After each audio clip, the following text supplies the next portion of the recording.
Okay, here we are.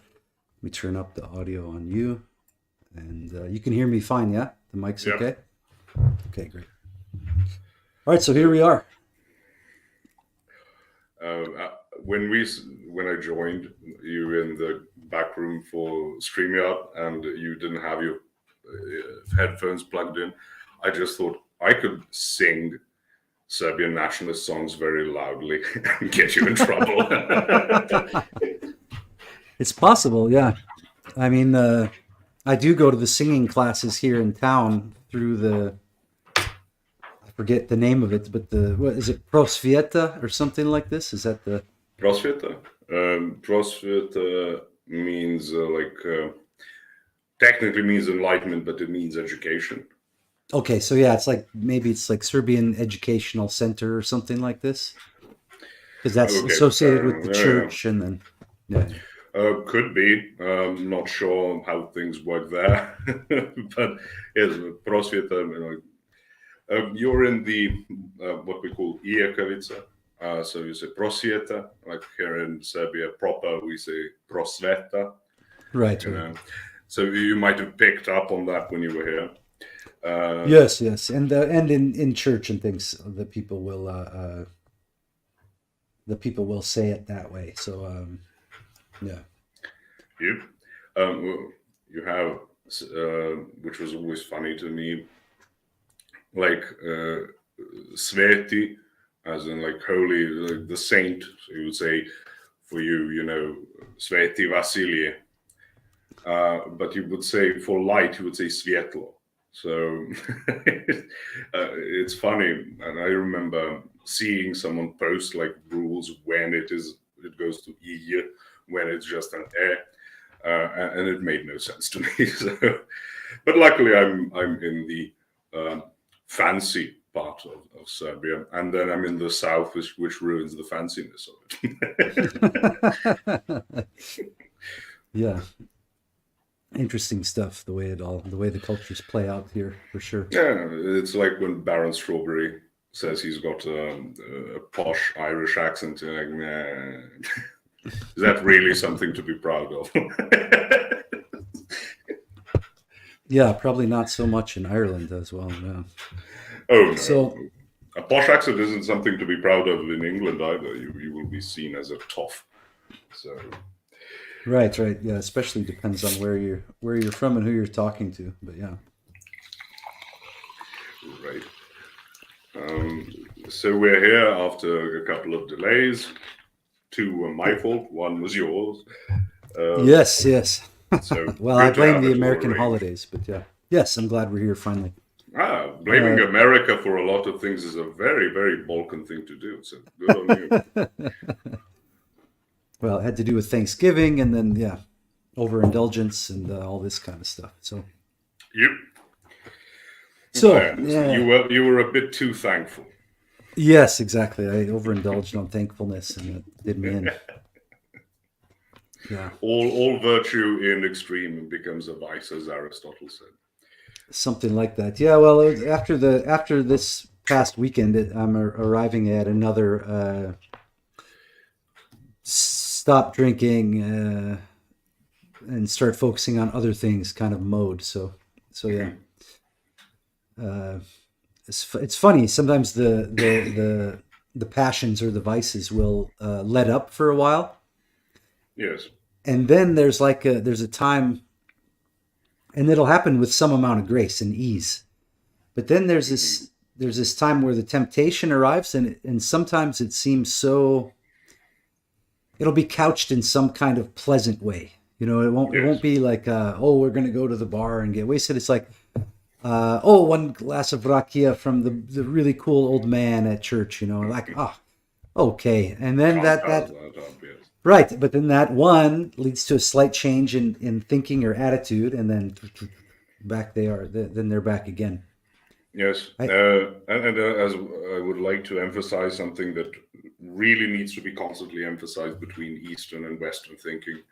Um, when we talk about asceticism and fasting, it's never about giving up bad things. It's always giving up good things. because there's no point at which you should do bad things. Right. So Yeah. yes, so which is why we don't say, drinking is completely forbidden, it is evil, it's devil's juice or whatever. It's just that, especially if you're someone prone to it, it's a um, special type of exercise spiritually for you to give it up for a while. But it also goes for things like intercourse. Of course, non outside marriage, that's a given. But within marriage, the West sort of embraced this view from Saint Augustine, who the church disagrees on this point. The poor man was basically forced to write about a lot of things that he was unsure of, but he had the duty as the bishop, and one of his views was that sex puts you in such a state of mind, during the course of the intercourse, is that it can't be good for anything, and so it is only allowed within marriage, and then only for purposes of procreation, and never outside of it. So under very strict, circumstances, you are allowed to have it. Now that's under Augustine, not under Orthodoxy generally, correct? No, this is something we would see as extreme, especially with young people, because and this is the point, when Catholics tend to say we are prophylactics, and things like that. When we say, well, not exactly, it's just that the church is very aware young people have certain urges, and under spiritual guidance, you may be allowed to have a bit of to be a bit more loose on that end, because like a new person who would start fasting, you don't put them under the strictest fast. It's just going to break them and then demoralize them to try it again. So that to mention your thing with drinking.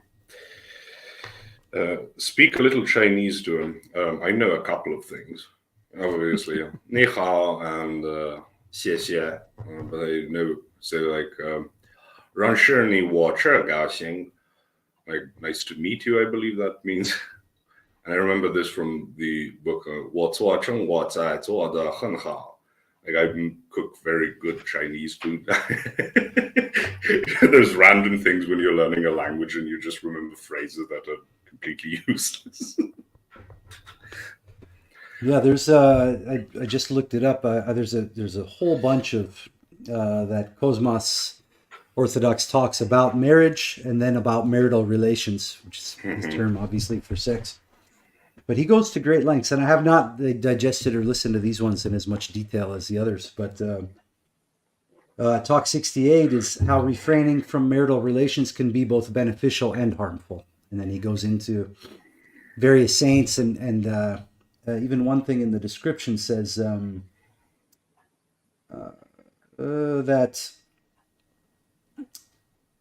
that the church has condemned those who have taught that that pleasure associated with drinking wine, eating meat, and having marital relations is evil. They taught that the condemnation of those things is evil, not that those things are evil in and of themselves. One beautiful thing about Orthodoxy is that it deals with human beings as human beings, not as not as potential saints in some type of arithmetic approach to things where you ban just things, this and that and this and that, and give a lot of rules as to how people should behave, where it's more this approach of healing. And if you are healed through God's grace and participation in his energies, that's how you become a saint. We have no view that celibacy is superior to married life, because again, celibacy is giving up something that is good. It's not giving up something that is evil, or undesirable. Because what one man or woman might achieve in within the confines of monasticism, another might achieve the best, saintly life by being, a mother or a father, grandmother, grandfather, sibling, aunt or uncle, etc. It's such a strange thing when you approach it from the Western perspective, because as someone who has talked and debated a lot with Catholics, we get these accusations, but they're so devoid of theology as a way of interacting with God, and become these rules that almost seem self-sufficient and not really tied to a life towards God, but more like approaching an angry parent. They tell you, don't touch this, and then you touch it. It's not, I don't know, again, seems to me very unhuman, very, very robotic. And I think that ultimately snowballed into Protestantism, because it became a burden far too much to bear. And with Protestantism, then you get every type of strictness you can imagine, one that can be ignored.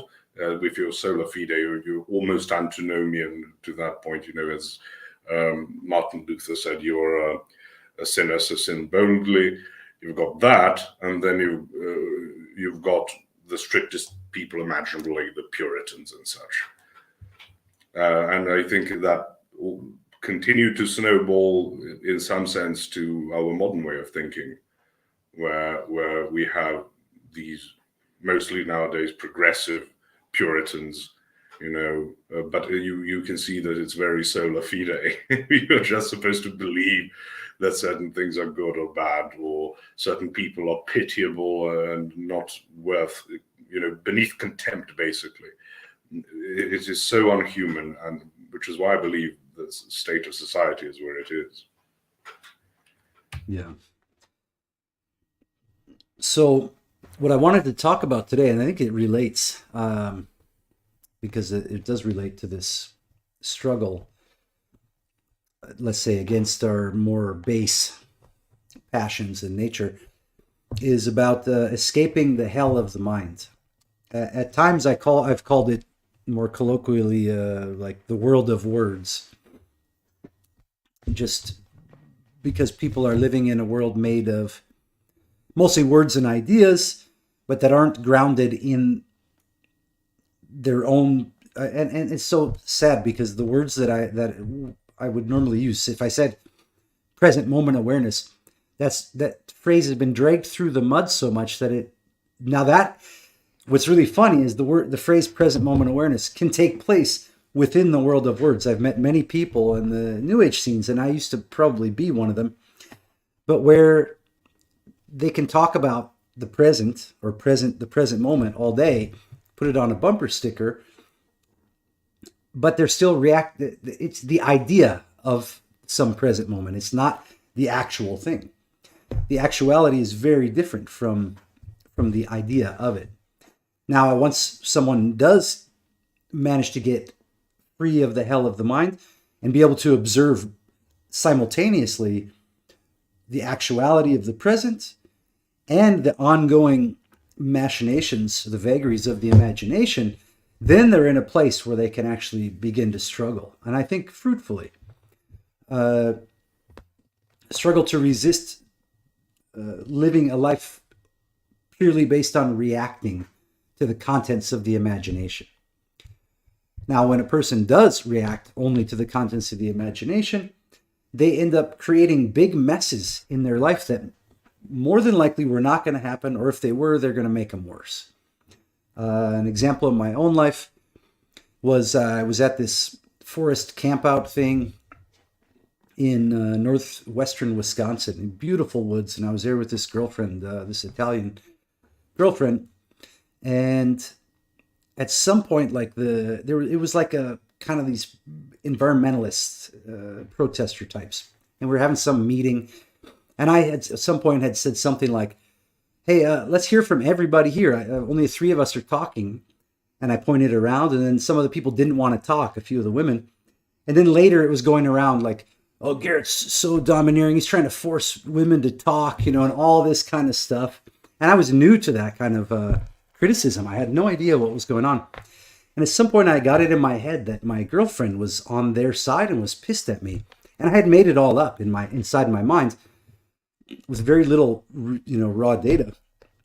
So then when I approached her, when I talked to her, I already was terrified and felt like I'm going to lose my girlfriend over this. And then because of the way I was behaving, she got completely repelled by me, which then fed into my delusion that she was going to leave me. And then she ended up actually leaving me a few weeks after that. I couldn't dig myself out of the hole.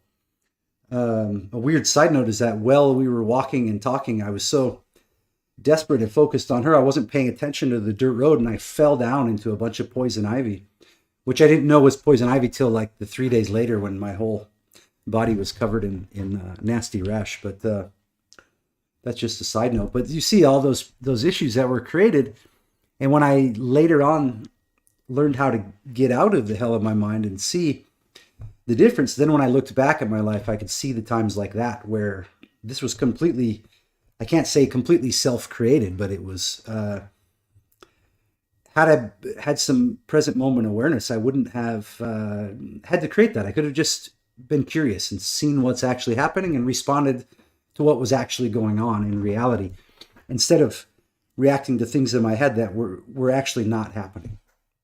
And I think a lot of people are living within that reactivity a lot of the time. I believe it was Epictetus who said we suffer in our imagination much more so than in reality.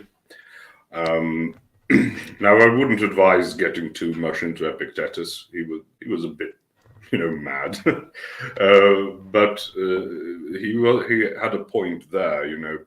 It's almost a type of self-pity what you described. I don't deserve this, and then you try to think, oh no, everyone is against me, and things like that. So, yes, when we talk about reacting to things, there are multiple things to consider. One of them, maybe we talk about that a bit later, is how we conceive of the mind, what we believe the mind to be. The Orthodox idea of the nous being how we would approach it as Orthodox Christians, but also the modern idea of the mind. But then there is the epistemological part of it as well, which makes you think, oh, I need to prevent something from happening, and then you don't engage with the reality at hand, as you said, but you try to manipulate it so that you would get a different outcome. And unless that is, how shall we say, tempered with wisdom that we receive from both the scriptures and the teachings of the church fathers, and oftentimes instruction from your priest is going to be enough. But you are trying to manipulate reality in a self-serving way.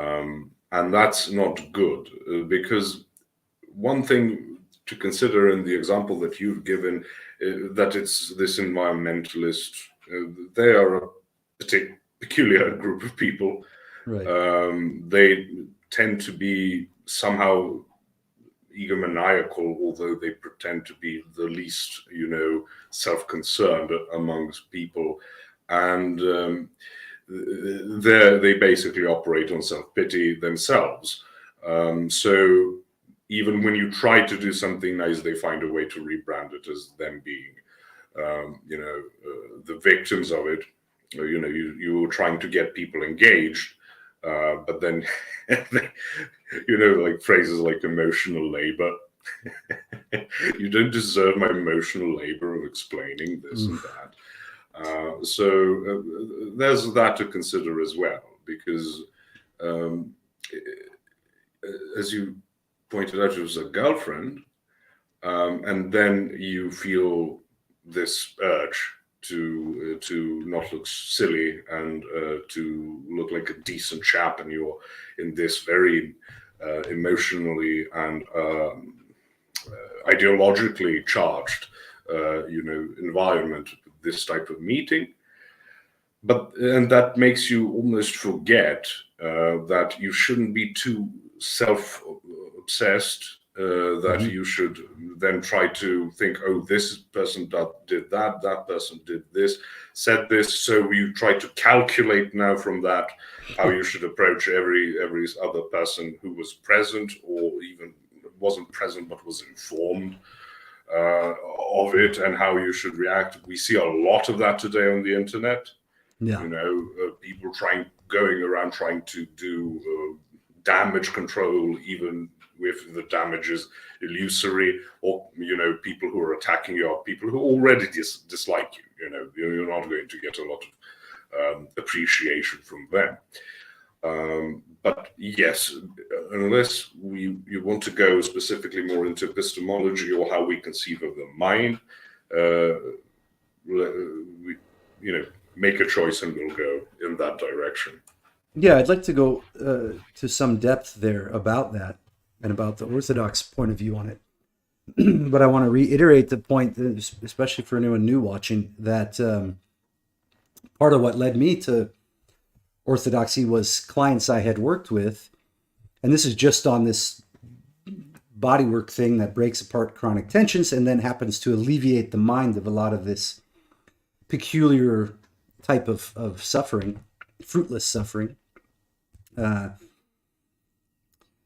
that type of work led me to then investigate Orthodoxy, but them going through that process and then experiencing themselves outside of the hell of the mind, and then seeing that they had a whole new way to conceive of themselves and of the world around them, and then that led them to start on a more honest quest for truth. At which point, then they can start putting pieces together, and then they investigate them. And for quite a large number of former clients, that led to Orthodoxy, which then circled back around and made me give it a much deeper look. And just to mention about struggle, that has made it possible, and a lot of them I still talk to, and we've discussed this at length, how remarkable it is that each person on their own, without pushing from any quarter, found their way to the truth of Orthodoxy.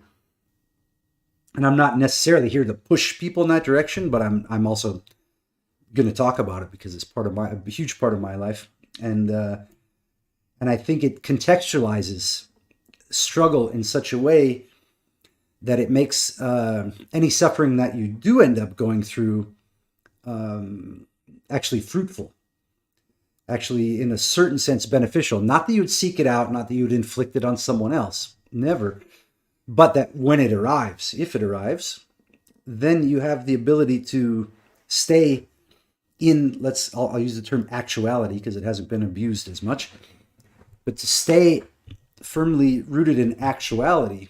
I even saw a quote from some saint the other day about, in Orthodoxy, you'll find people with both feet firmly on the ground, aimed at whatever there is to actually deal with on the physical level. That it's not as some people might imagine, simply some kind of only ideas and only yes. You know what I mean? This is like a daily thing to wrestle with the demons of the mind, and then to initiate even the tiniest amount of struggle. Demons. Yes, exactly. And that's where psychology has done. I think psychology, in particular, the psychiatry, have done a huge disservice with the renaming, reframing the issues of the mind into this sort of pseudo-scientific jargon that then everyone has that has become ubiquitous. The pseudo-scientific jargon of all the diagnoses, personality disorders, and then that the help that people could receive is so empty in the sense that the people offering the help haven't really learned about how to struggle against the demons in their own minds. And then they're usually forced to put on a show that they're healthy, or that they don't need to be healthy because they're using tools that are reliable and you can use them too, and blah, blah, blah, blah, blah. There's a lot of excuse making. And this isn't to say that every psychologist is evil or anything. I've met great ones that, in spite of their profession, Plenty of them who are Orthodox and who are Christian, yeah, but yeah, they are able to nest this idea within the ideas of orthodoxy, because as much as we would not say don't go to, I don't know, a nephrologist if you've got a kidney stone, there are physical aspects of the mind, so to speak, of thinking. There are neurological problems which could arise. There are problems yeah, which with the endocrinal system. You could have certain disbalances, but if you're just going to use it as a blanket statement, which a lot of them do, not to mention the massive industry of pharmaceuticals behind it. yeah, But to your point, I think if there's one phrase that has been abused beyond any belief, it is the idea of, if you've heard the term cui bono, which Latin cui bono, which means to whose benefit. mm-hmm. As the closest you've got in English, even though, as I said, you pronounce it cui bono, is like follow the money. Mm-hmm. But I think cui bono is better because it's to whose benefit. Money is not necessarily always the benefit. Money is a means to power, and if you can get some more raw type of power, then you can go for that. But this terrible thing that psychology has done is allow for these lackluster diagnoses of pathologies. Probably the most common one is projection. Whichever side you take, you find them on all sides. If you're a leftist and someone is conservative, you're just projecting, or there's some latent homosexuality that you're struggling with and don't want to admit it, so that's why you are against same-sex marriage or something. Or if you're a right winger and someone is left wing, you're just going to, diagnose them with pathologies and things like that, which is really not helpful. And I think it is because we nowadays have this idea that there's a type of human, and then you are either just a healthy human or you are somehow sick, somehow ill, and not in the spiritual sense. It's going to be much more you're damaged in some psychological way, which is not spiritual, but ultimately material. Some bad events have caused your brain to be rewired, and now you behave in a way in which you wouldn't otherwise. And the biggest problem, which is, for example, why you would see people who are social determinists, who will have all the empathy in the world for people who grew up poor, but never empathy for people who grew up rich, because they see the ones who grew up poor as pitiable and people who grew up rich as contemptible, even though if you're born into some rich family, which much more often than not is a very, very bad thing for you psychologically. And you'll be, your parents will constantly be busy, they'll be away, they won't trust anyone. You can't really have friends because they can't trust anyone, because a lot more people are going to go after you because of your money or influence, seeking some type of favor that you might grant because of your wealth, etc. A lot of them die by overdosing on drugs. They have no genuine happiness, but they are. You don't pity them for it, even though by the internal logic of your position, you should. You're a socioeconomic determinist. This person was socioeconomically determined to behave a certain way, right? But you still think they are, bastards. They're not allowed any pity because they had it too good. Well, I'm sorry, but if you're, you sent me the bassist from, Korn, that band, Right. who said and you have no shortage of these, types of, confessions, and what do you call it in Protestantism? Testimony, is that right? Yes, testimony. I think there's also another word, but testimony is certainly it. Where he said, you reach a peak and you're still depressed. You still seek things in drugs, and so why? But people won't feel sad for you unless they like your music. All of a sudden you feel sorry for them, and you can also see how quick the people who like a person, whether they're musicians or actors or comedians or whatever, how quickly they will forgive those, but be just fuming with rage at anyone who has done a fraction of what these people have done, but they don't like them. Again, very, very, very subjective way of thinking, which is in part human. Just you will forgive your brother for having done something wrong much more easily than you would someone you've never met. But I started with the cui bono. If you're going to constantly make these calculations of who benefits, you will dehumanize people. You will turn them into algorithms, and then into an input-output, calculations. How you should approach them. It might be dismissal. It might be some completely arbitrary way of behaving as you see fit. I've been participating on Twitter, with Rachel's comment tweets, and then in the comment sections there have been lots of libertarians now going after her because she didn't start it. I mean, she is engaged in some type of feud with James Lindsay, who's a git. But then his followers, because they're tweeting at each other, his followers come down and start spewing nonsense, about religiosity, etc. You see, these people are not dealing with you as a human being. This particular person who responded to me, because I said, you are a feminist because you're a libertarian. You believe in complete individualism. Therefore, you believe men and women are completely equal as far as politics goes, at least. So you are a feminist, politically speaking.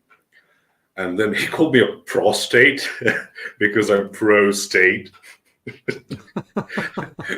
is the type of pun I make intentionally to make it as bad as possible. So I was sort of impressed with that. Then he called me a socialist and a communist. And I say that because he doesn't care what socialism means. He doesn't care what communism means. I explained it to him in a short response, saying, you do understand communism is an anarchist ideology. It just believes you have to go through the phase of socialism before you start disintegrating the layers of the state. They become unnecessary as people are. The biggest problem, as I said, with Marxism is that it's completely wrong-headed view of human nature. Right. So not to mention that the public-facing side of Marx's ideology isn't the whole ideology either. Yeah, I mean that was a deliberate, let's say, marketing ploy. Well, what he was writing behind the scenes for the elites was a completely different set of standards. I'm steel manning it for purposes of genuine interaction with these people. If we disregard his poetry, if you've ever engaged with Marxist poetry, I have not. Oh, you shouldn't. I've made the mistake, so you don't have to. But ultimately saying, it's an anarchic system. So why do you think it's some statist? It's not statist. The difference between classical communism and anarcho-communism is that anarcho-communists believe you should skip the whole socialism part. Just go straight into statelessness. Yeah, that's the only difference in the approach. It's a it's a substantial difference. I'm not saying it just so as you can neglect it. It's not about it being neglectable at all. It is a very marked difference. But not to go into ideologies now, he used socialist and communist and prostate as just insults, just flinging around, oh, this word means bad thing.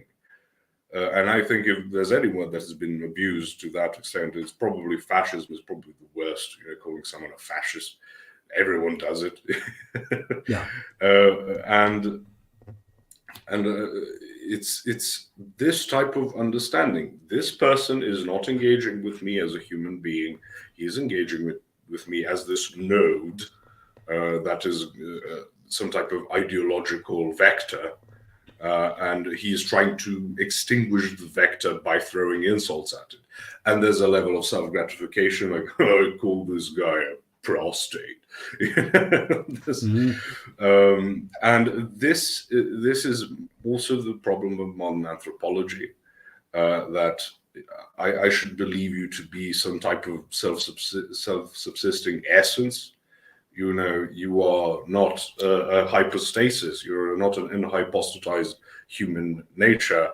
You are an essence in and of yourself, and you are a wrong type of essence. And I should engage with you that way. There's no personhood. There's nothing. There's only ever ideological vectors. Right. Well, that's again a sign of being trapped within the hell of the mind. I know when I've slung some kind of insult, and I can feel what I'm doing if I look back when I've done it. There's a difference when I'm being charitable, and even if I make a slightly sharp comment, if I do it while I'm aware and present, it's very different than if I write it flippantly. And it completely disregards the personhood, and I'm reacting to some idea of the person in my head. Yes, that's what you talk about, being grounded, and you are going to abstract this person out. And on my last stream, I talked about abstraction necessarily being subtraction. Now, you can't know everything about me. I can't know everything about you. So you're going to have to deal with what you are dealing with. But if I abstract you into a node, into an avatar of something I dislike, whether it be New Ageism, feminism, communism, whatever, capitalism, I'm not engaging with you. You're not a human being. You are an MMORPG, character with certain stats. Yeah. Well, and then people get into, and I understand the need or the use value of terms like normies and NPCs and all this stuff, but that quickly slips right into dehumanizing huge swaths of people who, now I think back to the times I spent hitchhiking, because I've been writing those stories down lately, and the people that everyone else is calling normies were often the same people that would pick me up and give me a ride.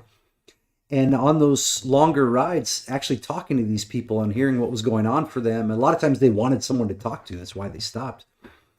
They were anything but normal, even though they might have had like the 20 same beliefs about reality, or they don't have access to the conspiracy theory of the day. And that's a big thing. Conspiracy theory of the day. Your sort of ethical view will guide you how you choose which ones to follow, because they don't have to be wacky.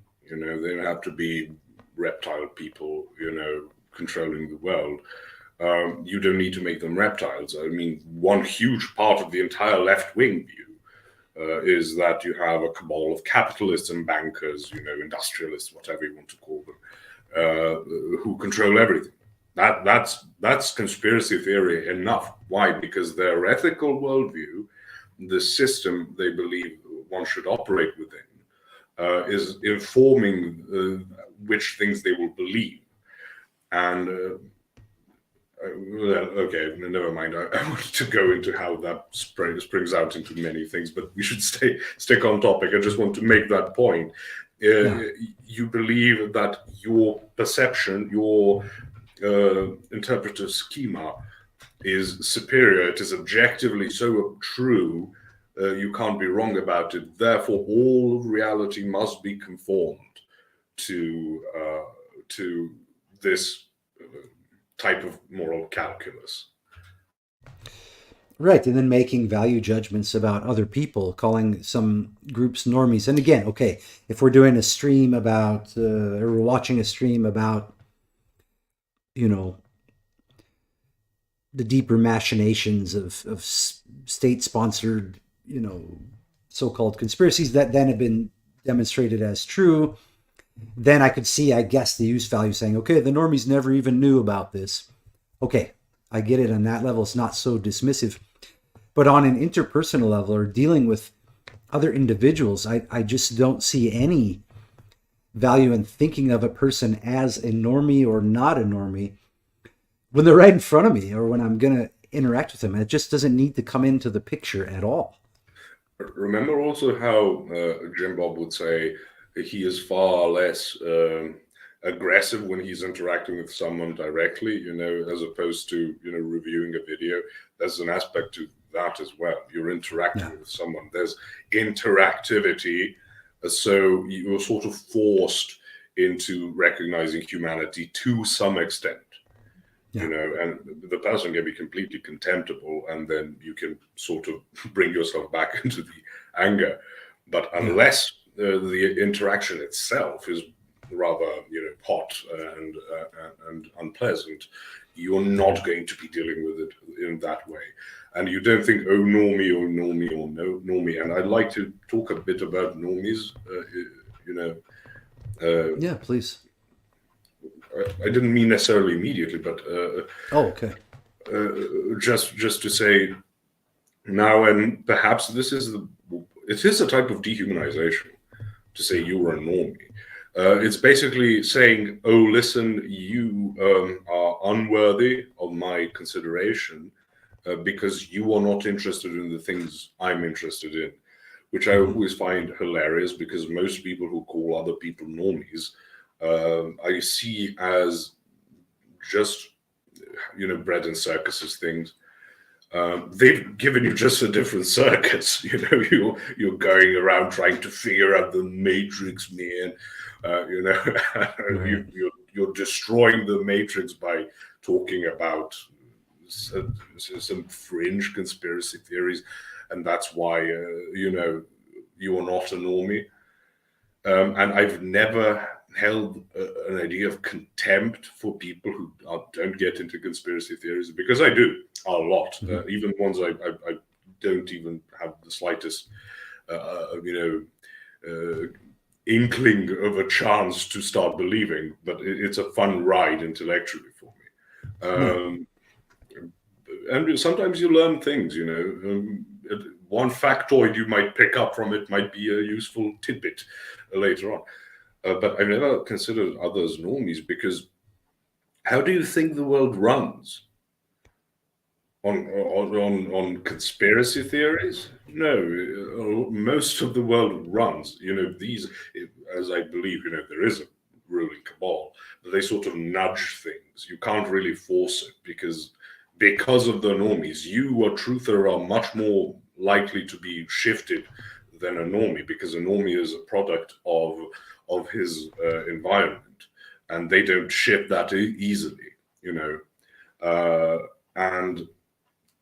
but a truther, as we've seen with many examples, the Bible is true, until that Jaron fellow said, yeah, but if the Bible is true, why would they leave one in every hotel room? And it's such a silly thing, because sure, it always reminds me of the South Park episode when the one where they're supposed to change the flag of South Park.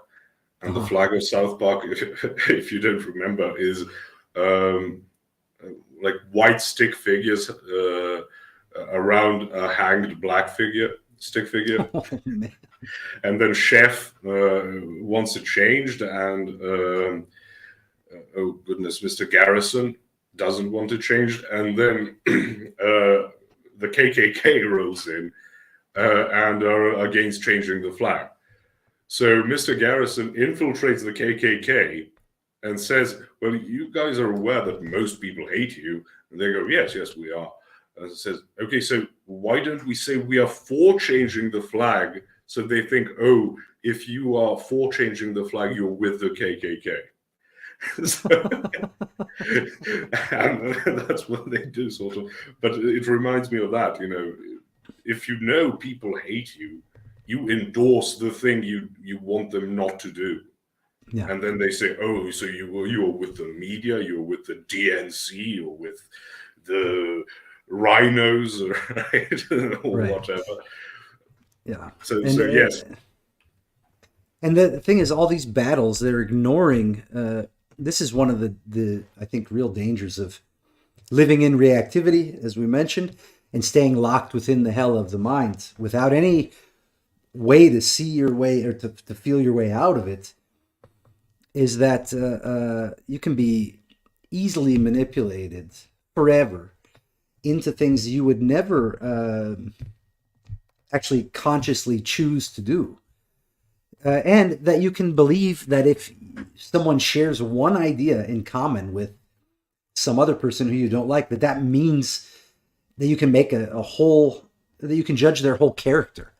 Just because they share one idea. If someone said, I liked this one Ronald Reagan speech, which I've actually enjoyed a bunch of his speeches, surprisingly that I heard. I don't know how they line up with his policies. I don't know, the details of that. But that doesn't mean that anything about me besides I enjoyed some of the ways he strung some words together. You know what I mean? That I was entertained. He was an actor. To. He's a good rhetorician. In the near future, I'll do a stream with Jim Bob on my channel about reviewing Christopher Hitchens because he is the epitome of pure rhetorics. And I came to the idea of doing the stream because I saw his.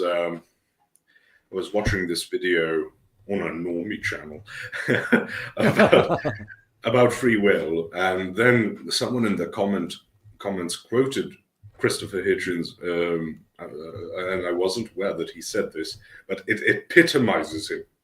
He said, "We have no choice but to believe in free will. It's an illusion and a useful one." So it's a beautifully articulated thing. Reminds you of very old, rhetorics. If you've read, works on rhetorics from the ancient Greeks, it's this type of play with words. We have no choice but to believe in free will. It's an illusion. Mm-hmm. The statement is intellectually such complete and utter rubbish. It's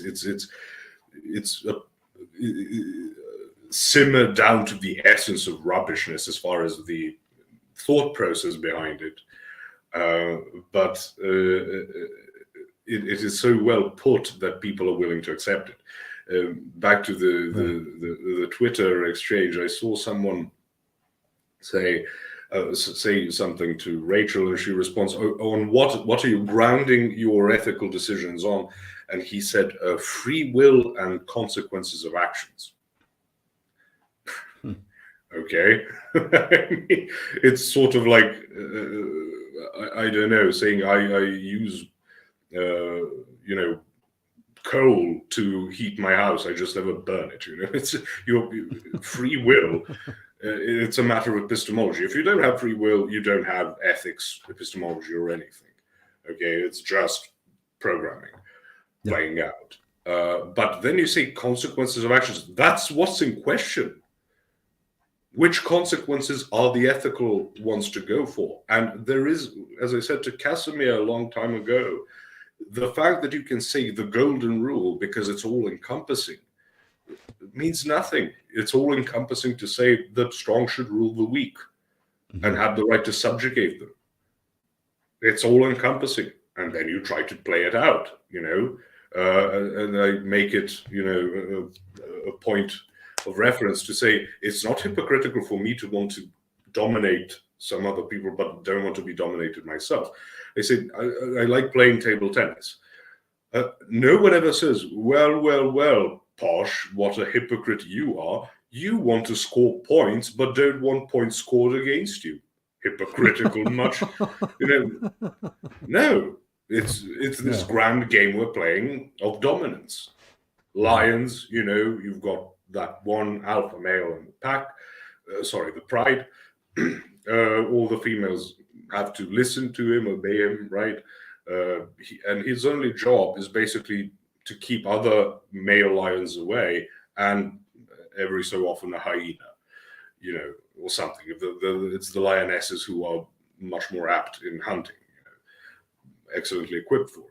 And then some, when that alpha male grows old, some other male, younger, more virile, comes in, kills him, or chases him away, and now he is in control of the pride. What's wrong with that?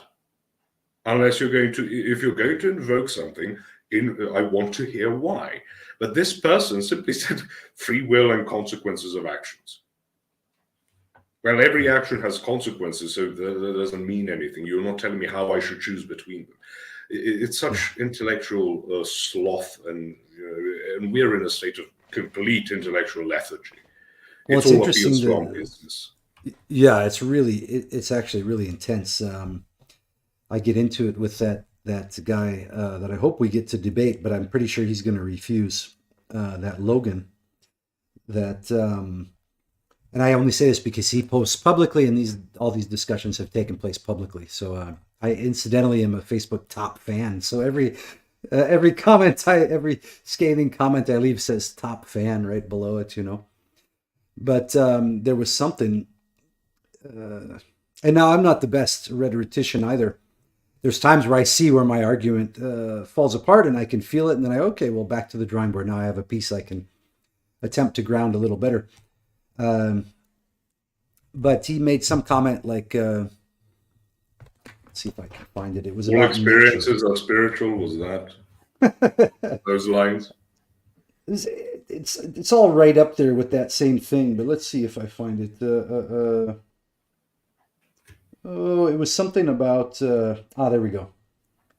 It was. There's a few different ones. This one was. Sin, gaslighting, shame, and guilt for being alive. And then someone else commented, original sin is a figment of the Catholic Church's imagination. I think just plain old sin, is an old-fashioned word for bad things like murder, stealing, and cheating. So then I asked her, why are murder, stealing, and cheating bad? As in, how does your worldview account for absolute morality? Because if it doesn't, it's relative, which means ultimately meaningless. And then she just deflected, God bless her. But, I said, apparently you've never investigated orthodoxy thoroughly. Also, poor illogical attempt at a bumper sticker. Again, I invite you for debate, which he didn't do. You know what? This wasn't even the one that I was looking for. Let's find it. It was one about nature, kind of glorifying. There we go. Nature teaches all. If we have the eyes to see her symbols and the ears to hear her words unspoken. Now that's a mess. That's the type of things people say, and I want to physically, deal with them.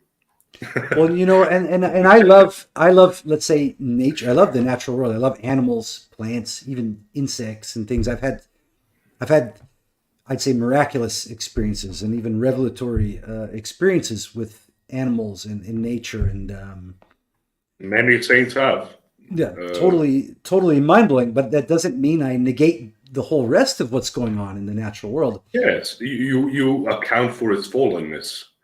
And don't see it as this order the way God wanted it to be, and should be emulated. It wasn't even so with back in creation. The whole point of Adam and Eve, saying they was to subdue the world, they were to improve it.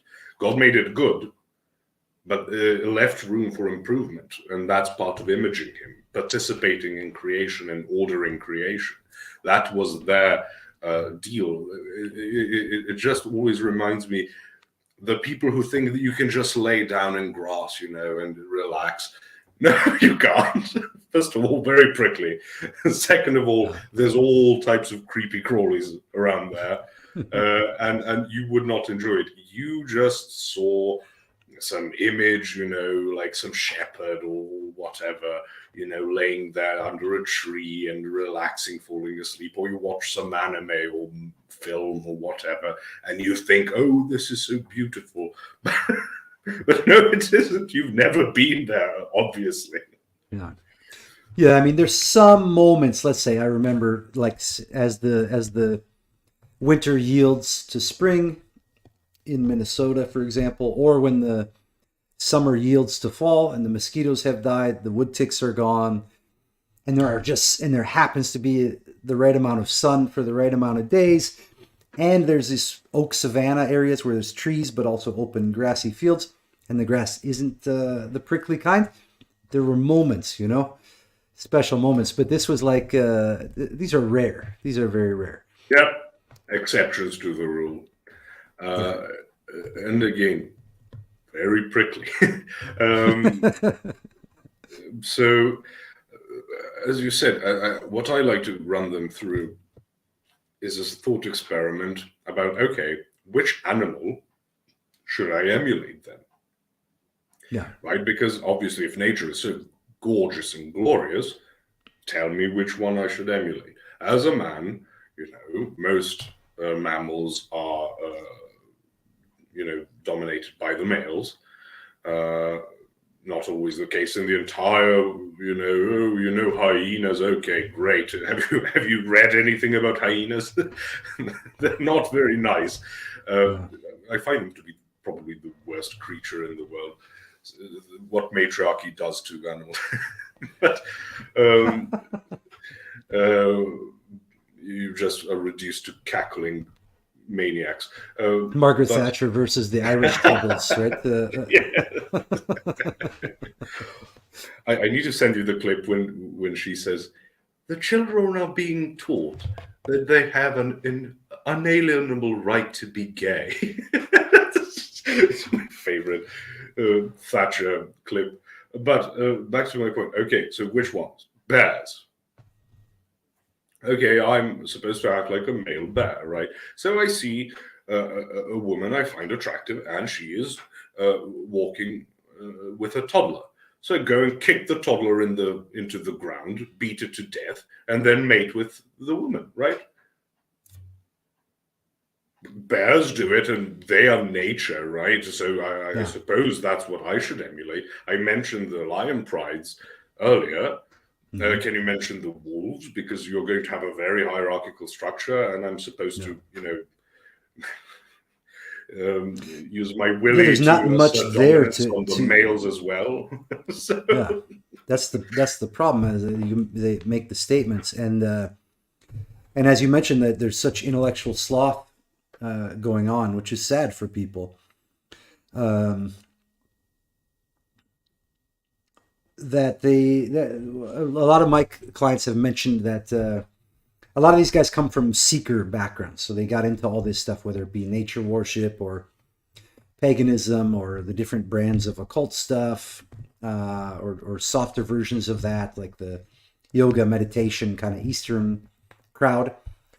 And they found that after getting out of their head for a little while, they could go back to their bookshelves, and this happened to me at some point too, but they could go back to their bookshelves and see like, oh wow, most of this is just some kind of garbage, that they couldn't even figure out a way to test what was in some of the books. There was no way to apply it, or if there was a way to apply it, it was meaningless or worse. Written by what the spiritual author Gurdjieff called it. It was such a cool term. It'll come back to me, but he wrote how most of these books, the spiritual books in his time, not the Orthodox ones, because he did end up essentially valuing that in the end, as far as I understand, but that most of the spiritual guides were I called it wiseacring. They were written by someone who wrote about someone who wrote about someone who wrote about someone who apparently had some experience. And he described it, the spiritual marketplace, as if you're at a place looking for maps, and then you buy some of the maps, and when you get to the part in the mountains that's too difficult to go over without a lot of trouble, the map maker just sat there and drew what they thought was up ahead, and then sold the map. That's a nice one. That's a nice way to illustrate it. Yeah, it was beautiful. In the book, Meetings with Remarkable Men, he uses just these long, drawn-out ways of using language and telling stories. And probably the third time that I would read the story, it would hit me. This simple point he's making with like pages and pages and pages of sometimes 3 or 4 page long sentences and things. But it was like, he's not talking about a real trip to the desert. He's talking about being at this spiritual marketplace, trying to find a way forward. And most of the guys who drew the maps had never even been out into the mountains in the first place. Yes, with these modern nature worshipping people, and I emphasize modern because people who had to deal with nature weren't very fond of it. So that's not a good thing. But you have some like John Muir, who wrote about the hellish experiences he had, but he had such childlike joy about the experience, and he countered it to he'd rather die in a storm in the mountains than in his shitty little cabin, he would say.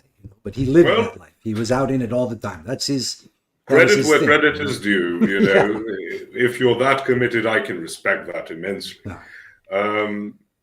But most people you see posting, like with that Logan fellow and his acolytes, they have a view of nature that is so abstract that they can't even deal with it. Me, when I was doing like the housework, the renovations and things, there was a point where we had to delay the stream for one of them. When we had to put up this sheet metal roof up, and the problem was that it was late, so I had to put up this.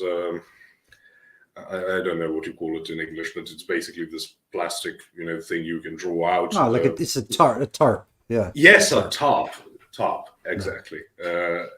So this tarp, and then I had to continuously, try to empty the pockets of water that would form, because water is rather heavy. People tend to forget that. So because it would then cave in. And then the water will get on the roof, and almost got to the installations in the boiler room, which would not have been pretty at all. So that was one thing. It's just nature. It's just some rain. Just that. Because how quickly, when things are disorganized for the purposes of renovation, how quickly nature goes back in. People who try to freak out over killing traps for mice and rats.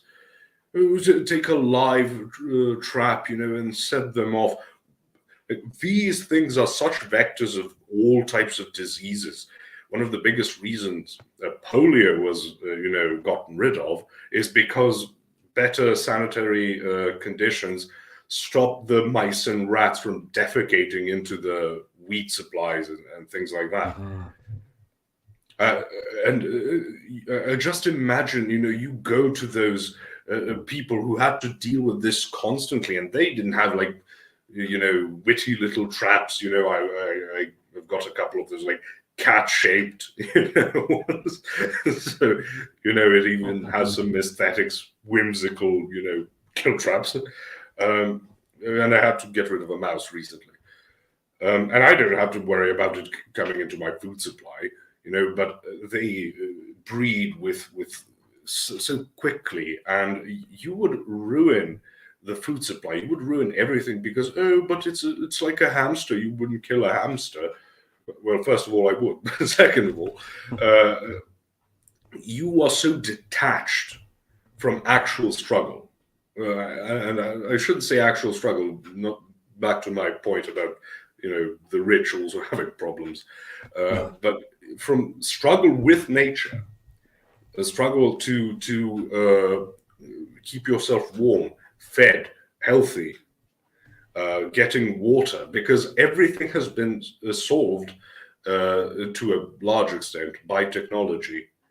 And now, because we're talking about you being within your own mind, you are Yeah. so unappreciative of like indoor plumbing. Yeah. How massively important that is to keep feces away is a huge thing. Feces are rather dangerous thing, are a dangerous thing. Sure, you can use it for fertilizer, but go ahead, collect them, see how that works out for you health wise. Constantly inhaling the fumes of it and all sorts of things. Not having to go outside to do it in the Mhm. winter. You're in this warm little pocket of the city, your apartment, and you go into another room and you just flush it down, and it's gone, it disappeared. And a lot of right wingers, a lot of people on our side of the spectrum,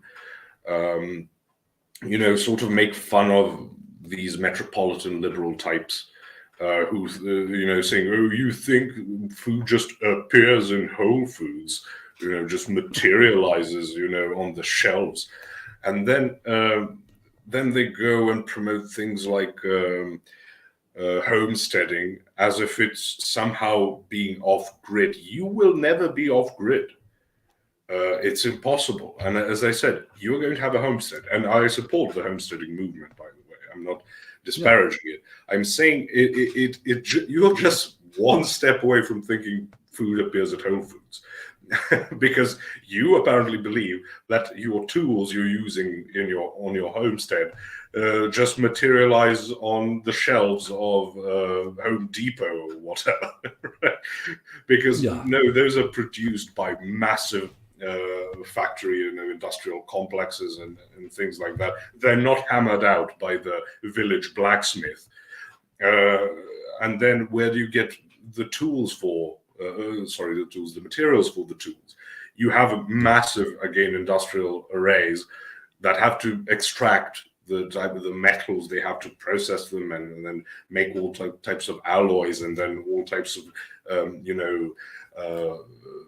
varnish or coloring or whatever. If you dealt with that, there's like a million types of lacquer and varnish. Oh, this is for wood, this is acrylic, this is this and that. Then you've got all types of paints. You've got the so-called 3-in-1 paints, that you can put on metal or wood without damaging. Sorry, I'm getting a phone call. Be right. Oh, no problem. So yeah, what I believe. Let's see if he comes back quick. Okay, cool. I'm just waiting to see if it's something about heating. Okay, no problem. So yeah, taking for granted all the things that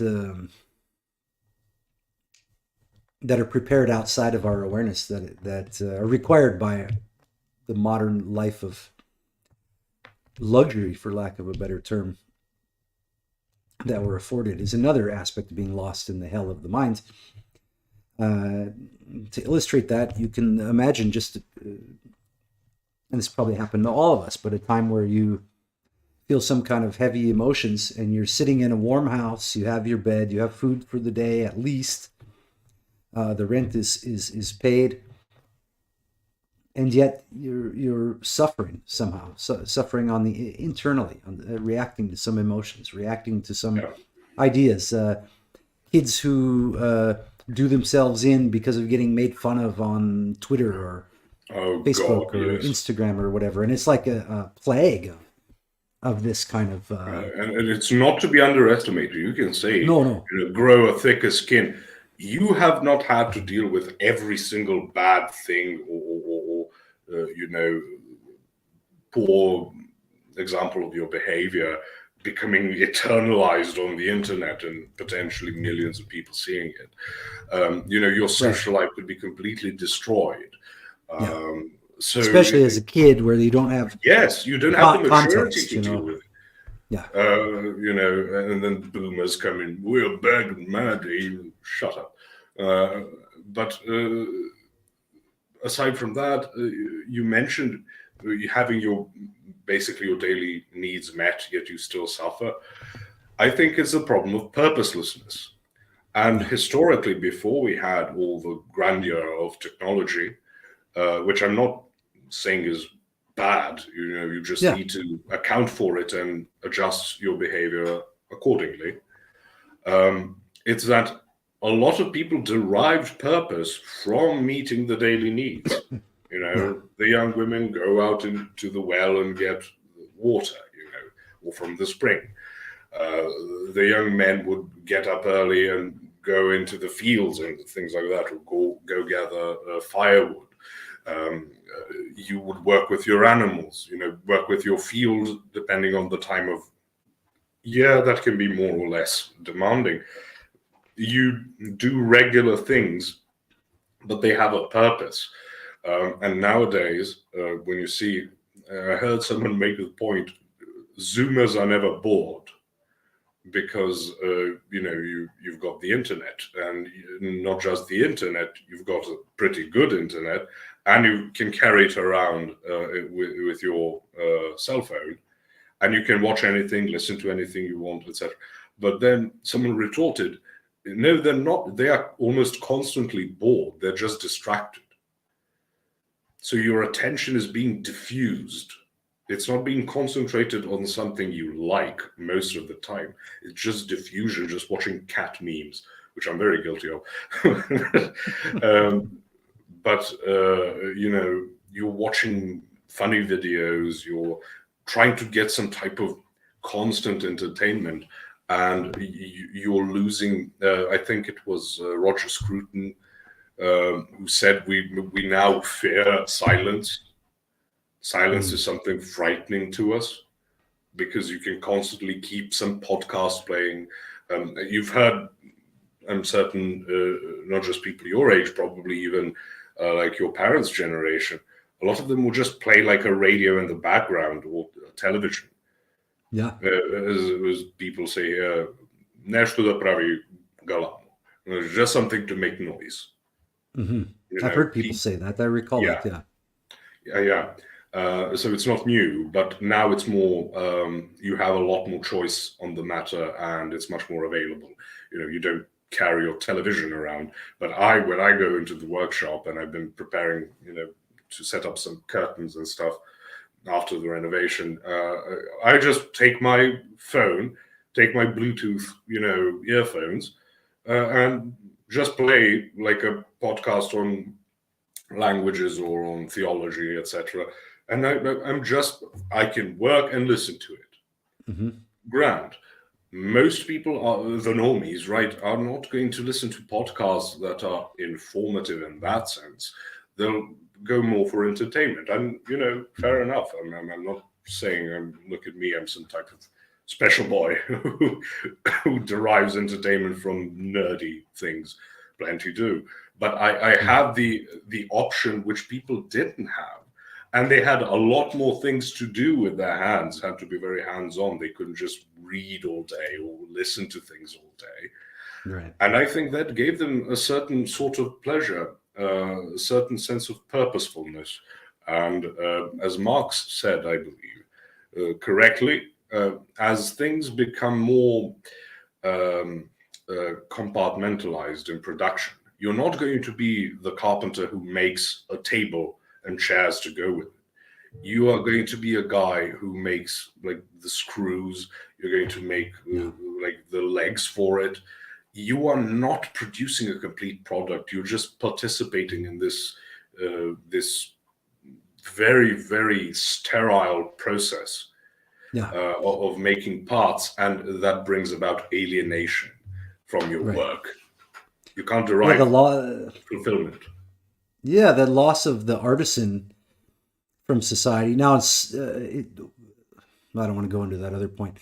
I think it's a big loss. Now that is coming back around on some level. That's being valued, let's say, more and more highly as time goes on. But I think that I've often argued that the apprenticeship model of learning even some pretty advanced skills, like even a surgeon or something. If I knew that a surgeon, and God forbid I ever need surgery, but if I had to choose a surgeon, and I had to choose from one who was the top of his class, intellectually, versus one who had studied under the best surgeon of that type and attended many surgeries but didn't have the book learning, I would take the apprentice. I would take the apprentice. Yeah. It's Because if someone's got shaky hands, all the theory in the world isn't going to help you once he carves you up. I get that. Can I make an etymological point? Please You do. mentioned apprenticeship. What is the opposite of the apprentice? Is the master. Mm-hmm. The word master comes from the word magister, and magister.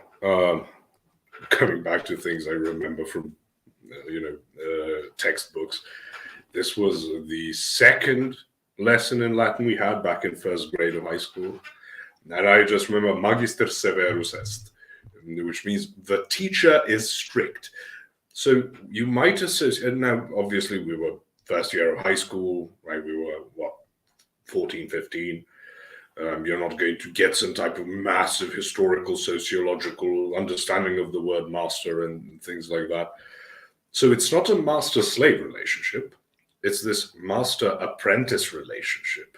The magister, the teacher, which we today think of like at least in Europe, usually a government employee, but like this man or woman who goes in front of a bunch of kids, gives a lecture for about an hour, depending on where you are, and then leaves. But historically, most people would be uneducated in that manner, and it would be something more affluent people would be able to hire a tutor, and that tutor would have massive amounts of authority over you, right? Yeah. And I say this because when we talk about things like in the Bible as well, when we talk about these relationships, we have a very natural relationship there. Person who knows how to do things, person who wants to know how to do things, and then you've got this relationship of authority of a master and apprentice. It's not master-slave. It can be, not necessarily, but that's not what the word master means, because it's the same as the teacher, but it's been, again, watered down, changed meaning completely, because that's how things operate now. Mass education, which can be called a blessing and a curse. I'm not saying that, abolish education. That's nonsense as well. I have my views on educational reform, but that's not the point. I wanted to say that in spiritual practice as well, you've got a spiritual father. This is especially a potent relationship within monasteries, where you are so under the authority of the abbot. If he tells you to do something completely pointless, like I heard on Lord of Spirits, the example where one abbot told a novice to stick a piece of wood in the ground and water it every day. Right, completely pointless exercise. Completely pointless exercise. If you want to say, well, no, we need to calculate. How are you going to? That is the divorcedness of the idea, from the idea that you are trying to be formed in a certain sense. There's only ever the idea of outcomes. And as Father Stephen DeYoung bravely, I would say, went out of his way to condemn delayed gratification. Now, you might think that isn't that a bit mad? He's promoting impulsiveness. Says no. Most ideas of delayed gratification come at the cost of the people around you at that moment. It's not like saying, "Oh, don't go and get educated and try to get a better job." Just go be a street sweeper immediately, etc. No, no, no. He's saying, "Oh, I will get an education. I'll focus completely on my education. The better the education, the better the job I can get. The better the job I can get, the better I can provide for my family. The more I work, the more money, the more I can provide for my family. The harder I work, the better money I can make investments. I can do then I will retire, and then I can spend time with my family." You've not done spiritually a good thing. You can say it's a type of self-sacrifice, which is a positive thing. But what about your friends and family when you were completely focused on education? Where were you? You got a good job, found a wife who could stay at home and take care of the children. Okay, how much time did you spend with them? Where were you? You are this like demiurgical figure who just drops supplies every so often on your children. Have they met you? Have they actually come to know you and see you as the father figure that you're supposed to be? But you're saying, and you can again do it for the best possible intentions and goals. You want to provide well for them so they never have to go hungry. They can get a good education themselves. They can get good toys and play around and things like. Okay, you are absent. You have turned yourself into a serial number, into a drone, basically, and have left your children without their father, your wife without a husband. You are now the provider drone who is human, when he gets 1 day of vacation, a month or something. And as someone in the Balkans, this is something we see from our perspective in the West. A lot of people here, because they can't find a job, go to Germany as nurses, especially for the homes for the elderly. Mm-hmm. Like I can't imagine sending my parents or grandparents to homes. Like, if you're forced to, that's a completely different thing. But Yeah. they become this inconvenience, and they send their children out of the house at 18 or something. You are breaking bonds. You are treating people as non-humans. They are a vector. Oh, if you don't send him out, he'll become, he'll live in his mum's basement, that old trope. But as someone who grew up in a house with both my parents and grandparents, nothing is going to replace my time with them. So they were never these old people who have a genetic connection to me. They were my grandparents. Yeah. They read to me before I went to sleep. They taught me all sorts of things, especially, grandfathers and grandsons have a special relationship. They're this old wise man, and they teach you all sorts of practical knowledge. They talk to you about how things were back in the day. My paternal grandfather taught me how to read when I was, 4. Most children didn't know how to read when, we started school at 7. So again, that's a human relationship.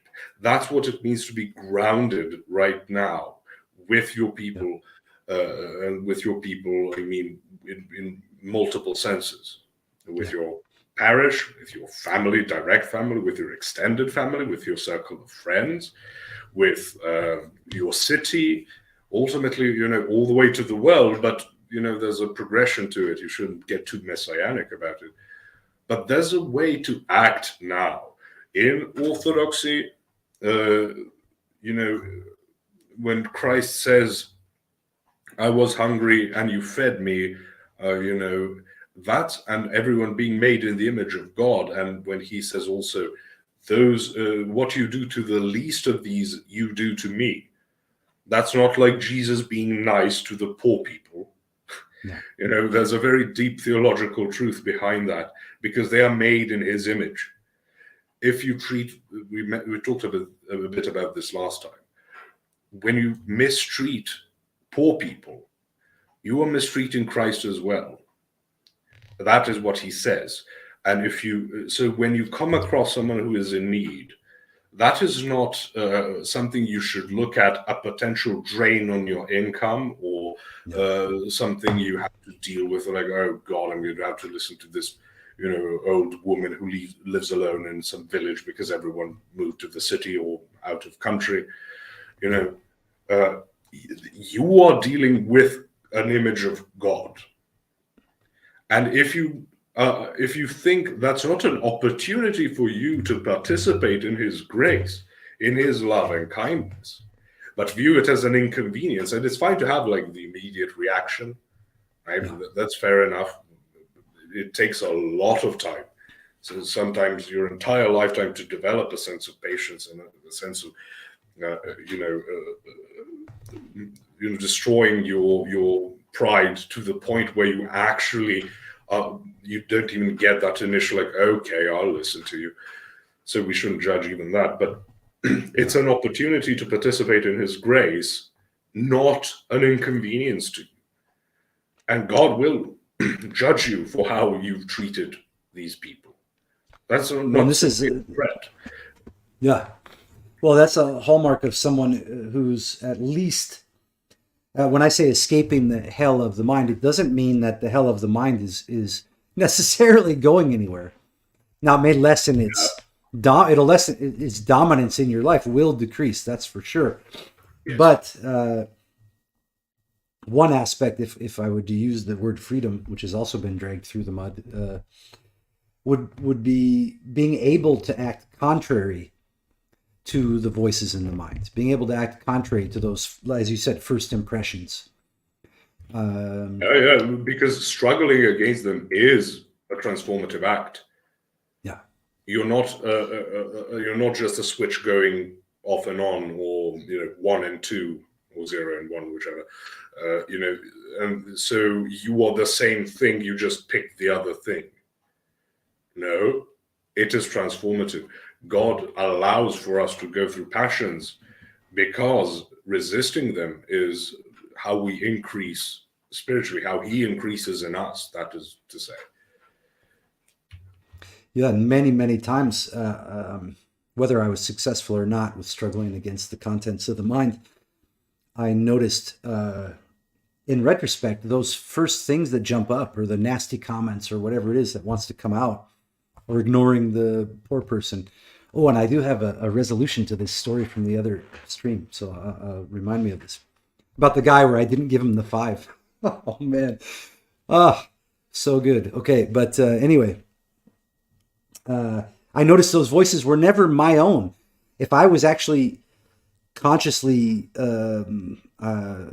cognizing something, like deliberately thinking rather than just observing the vagaries of whatever's drifting through, I would never willfully, except maybe at some really bad moments, but never willfully construct some evil response to someone, some horrific, even if it was someone I just didn't like and was being nasty to me.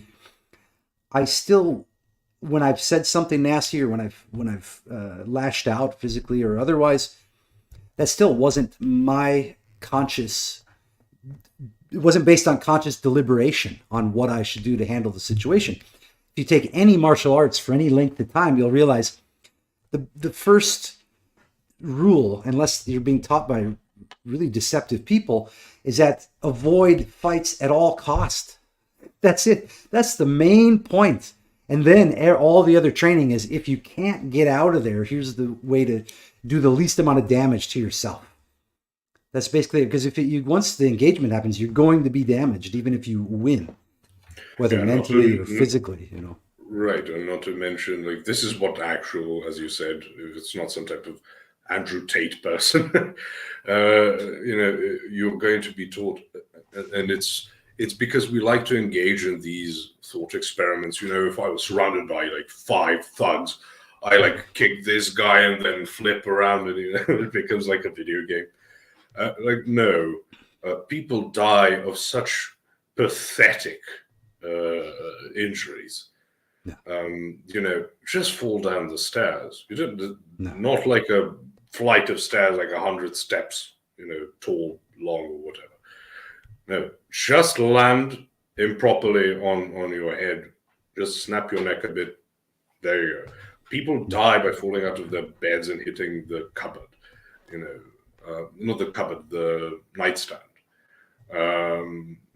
It's hellish sometimes to think how perishable life is, and if you are going to be, that's part of what I was talking about, like why you shouldn't have delayed gratification. There's a story of the man who prepared everything to retire. The law says, "You are a fool, and you shall die tonight." He died, so he prepared to enjoy things, and then he died. This is not the Christian way to think. And to your point, you gave me a good in to mention the noose. Yeah, please. We believe, as Orthodox Christians, that you are interacting with thoughts which come from the noetic realm, and that realm is the angelic, and of course God himself. That is why you experience thoughts. This is why all the ancient people, they talk about muses. The word genius, I talked about the word genius, is literally a spirit that teaches you things. So you are not a genius, you are a person with a genius, like this type of familiar spirit. This was basically ubiquitous in the ancient world. Nowadays, when we think about the mind, we think about it as some type of product of, bioelectric impulses in your nervous system, which is then a problem, because that's not how you live life. That's not how you do it. A lot of old phraseology reflects this way of thinking. Oh, it came to me, because that's what you actually go through. An aha moment and all these kind of things. Yes, a eureka. Yes, exactly. Yeah. But if you've ever engaged in like creative writing, whether poetry or prose, you sort of sit there and it just like something flashes, like no, oh, that's a bit better. Can we do a bit better? And then you don't experience generating, you just experiencing it. Our idea of the noose isn't this thought generator. It is basically a perceptive organ, and you choose where to focus it. As much as if I had like a porn film on one hand and an icon on the other, I choose which one to look at. My eyes are my eyes, but I choose which one to look at. As much as if a violent thought comes to me, or a lustful thought, prideful thought, I can choose to interact with it or not. As much as if a good thought comes to me, I can choose to interact with it or not. I can, you can just ignore it, which we very often do because we're lazy or prideful. And then we construct these elaborate systems of saying why we were justified in not doing the good thing. But if you take that way of thinking, which has been again completely destroyed, people talk about the subconsciousness. When Jordan Peterson says, Sigmund Freud discovered the subconsciousness. No one knew about it before. Okay, what is it? Well, we don't know what it is, but he discovered it. He discovered this thing that we don't know what it is. But this is basically there's so much hubris in that. That's so dismissive of this 2,000 plus year body of work preserved in Lives and Writings of Saints, for example. Yeah. It's just as if it never existed, and as if people weren't approaching monasteries, monks, church fathers, and priests, bishops, whoever, with the same issues but they didn't have the diagnostic manual. But they were able to help these people all the way to the present. Even my priest here told me a handful of stories about people coming to the church just out of nowhere with certain real serious issues going on, and they did what they had learned in their training and lives of saints and whatever, and the people left okay, or more okay than when they arrived. Yep. And there was no deference to diagnostic manual. There was no deference to, oh, this is a personality disorder, let's call their medical care or whatever. It was like dealt with on a more direct and human level. So you're saying it wasn't toxicotic? No, exactly, no. Damn it.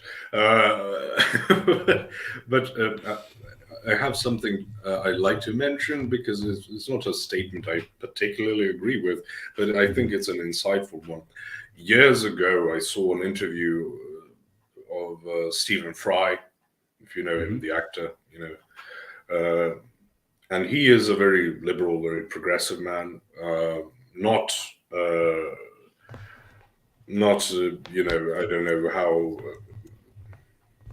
Sorry, I lost my train of thought. Right, not progressive in the modern sense where you just go around hectoring people. No, it's because he's on the side of free speech and all of that, so he's more of that old-timey left wing. But in this interview, he said he is a monarchist, and the other person who was an American, it might have been Dave Rubin, I don't know. But he said, okay, but how can you have this person with an unjustified position, of power, by inheritance, who goes by that? That's not meritorious, and we're supposed to have a meritocracy. And he says, I'm a monarchist because I'm not a rationalist, I'm an empiricist. So his perspective was, if I actually want liberty, it seems to me that the countries that are, at least in some sense, are monarchies, tend to do it much better than those who go for the Republican model.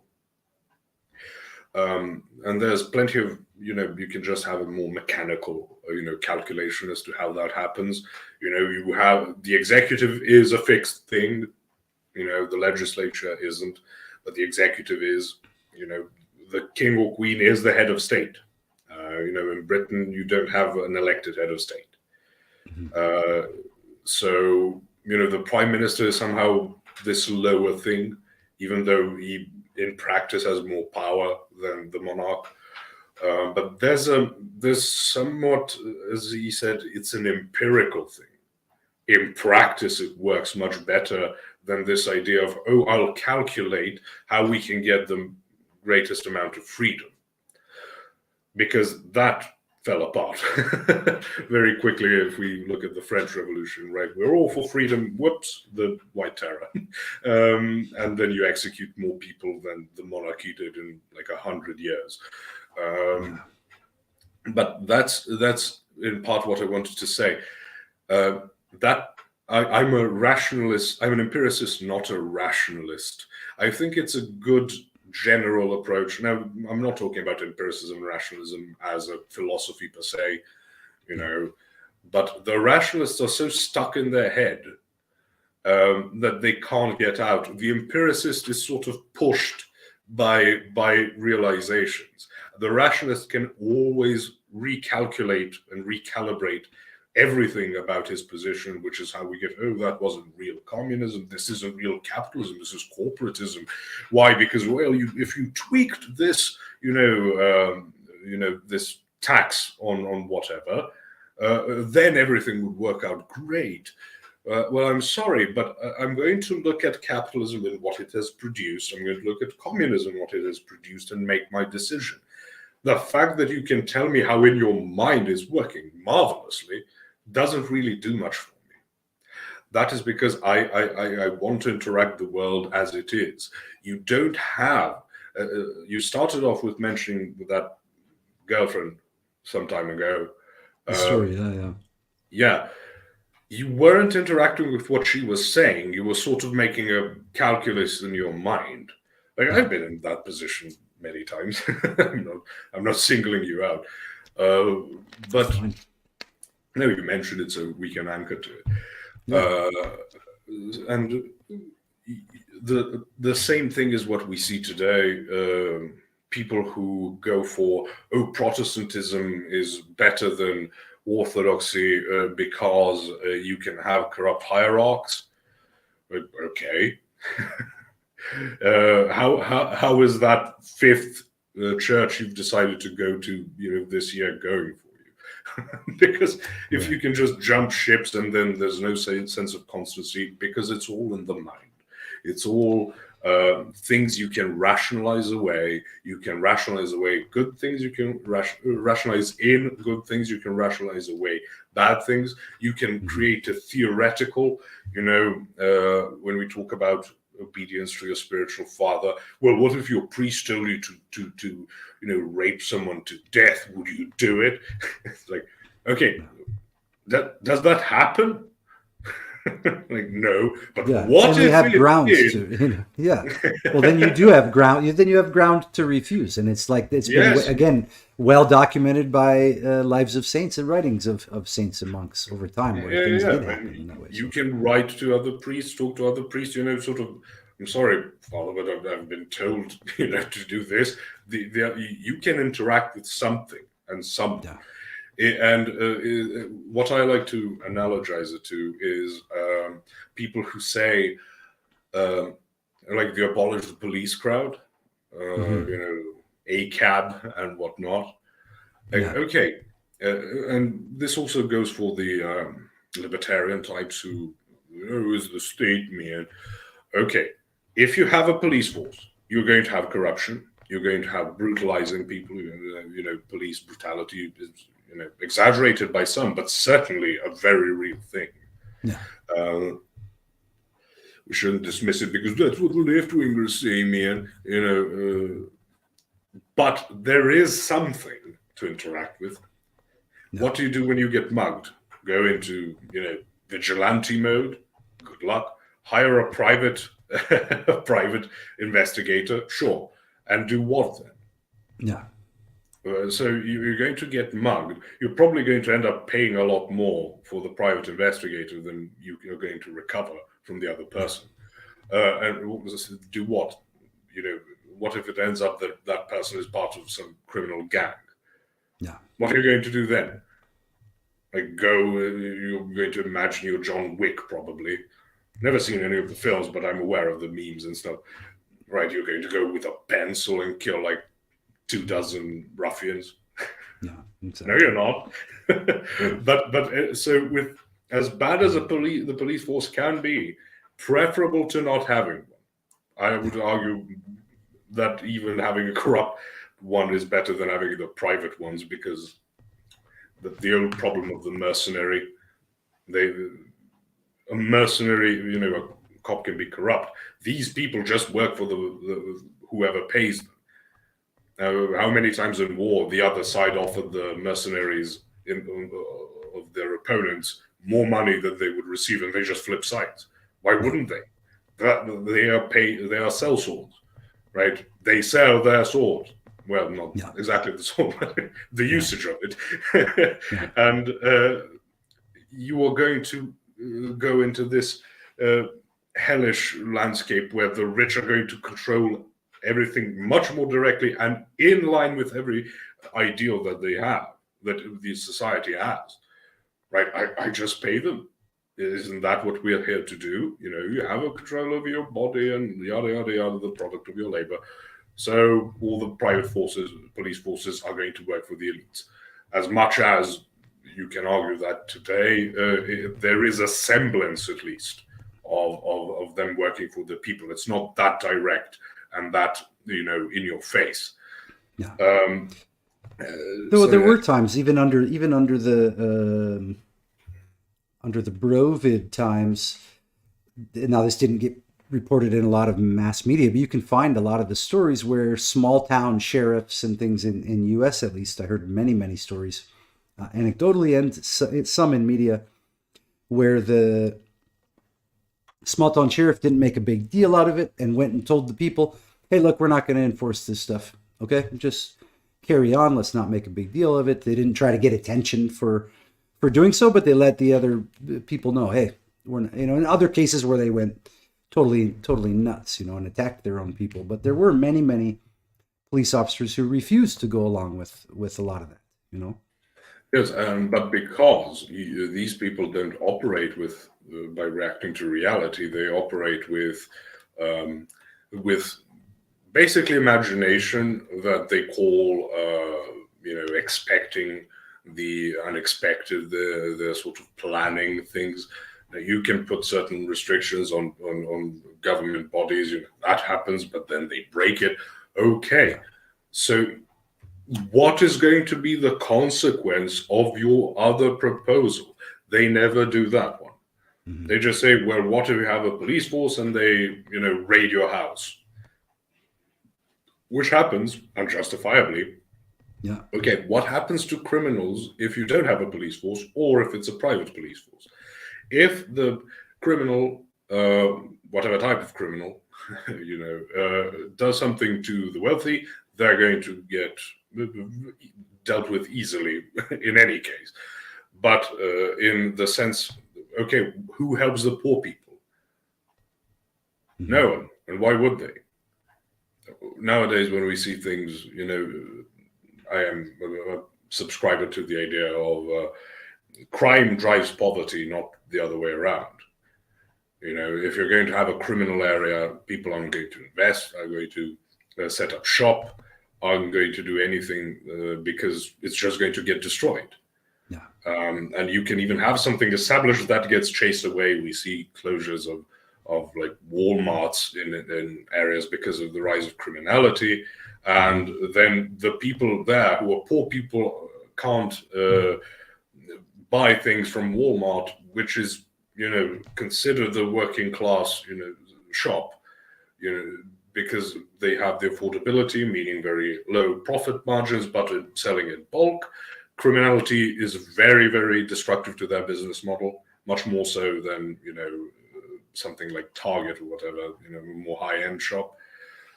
But then it is these bougie people, as they call them nowadays, who just say, oh my gosh, we need to stop the police from this area. Okay, you get a rampant criminality, but now some thug didn't get shot, so you saved the day. Now everyone's going to lose access to affordable food, which they could probably barely afford. So your rationalism, your struggle with the thoughts in your mind have led to a worse outcome for the ones you were trying to protect. Why? Because you are again just dealing with, might as well be playing a video game, but one that has actual consequences. And it is your self-importance, your idea that you can figure things out. There's never this ideological person you can talk to where they don't tell you how they would fix everything. And what we've seen with revolutionaries, they go to fix things and it turns out worse, and then they start killing everyone around them, to get the pure, ideological solution to the problem. Never works, always collapses, and then they abandon their principles. So what was the bloody point of it? And that's what I would call a huge part of modern problems. This messianic complex that is brought about with these people who think they can solve everything, and then also complete divorce from reality, from the consequences, which is what I believe rationalism does to people. Yeah, it does sort of foster a descent into nihilism on some level, into disaster, physical disaster. And again, this is coming from chains of individuals living completely lost. And I like to draw like a snow globe, it's like I'm going to make a stop motion video of this that I haven't mapped out, this 1 minute stop motion that'll take me 3 hours, but with this snow globe, and then inside which all the ideas are taking place. And then, like you said, then you can sit and imagine whatever you want that sounds good. As you made the point, like Christopher Hitchens can say something that just sounds excellent. He was actually entertaining to listen to, you know, and Very. and even his way of speaking, his body, and all this. And he was kind of drunk most of the time, so it was somewhat entertaining to watch him. But and he spoke fast enough that you couldn't really sit and try and dissect any specific thing he was saying. It would kind of foster automatic agreement uh, because it sounds good.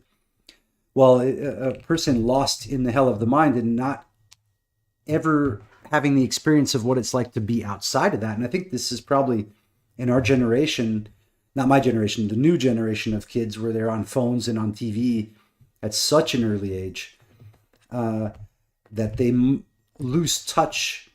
It's funny, even the language represents it. Lose touch, literally, with actuality, and live in an artificially sort of produced space that doesn't. It has real consequences in the world, but if you're stuck, lost in the mind, you can't even perceive how it connects back to reality, because reality now, the words and the ideas are being treated as if they are more real than the actual situations around us, you know.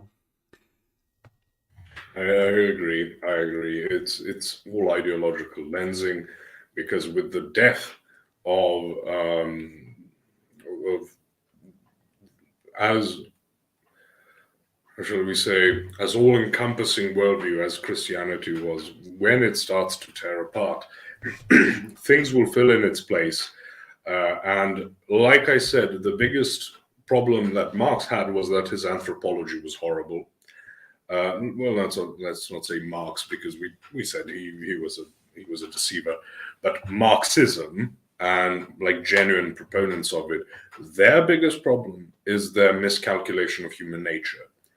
The problem of people like the new atheist crowd, or people related to them, but not necessarily a movement, but just adjacent in what they think will happen with the decline of religion, is like the Dillahunties of the world, etc., that their anthropology is wrong, because they thought, oh, you just get rid of superstition and people are left to rational devices.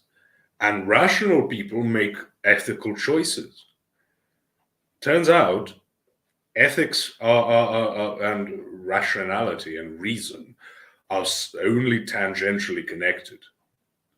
Because, as I said, you could rationally, let's just, get rid of all the, handicapped people with chronic illnesses, if they're severe chronic illnesses, not necessarily someone with asthma, but even then you could go for that.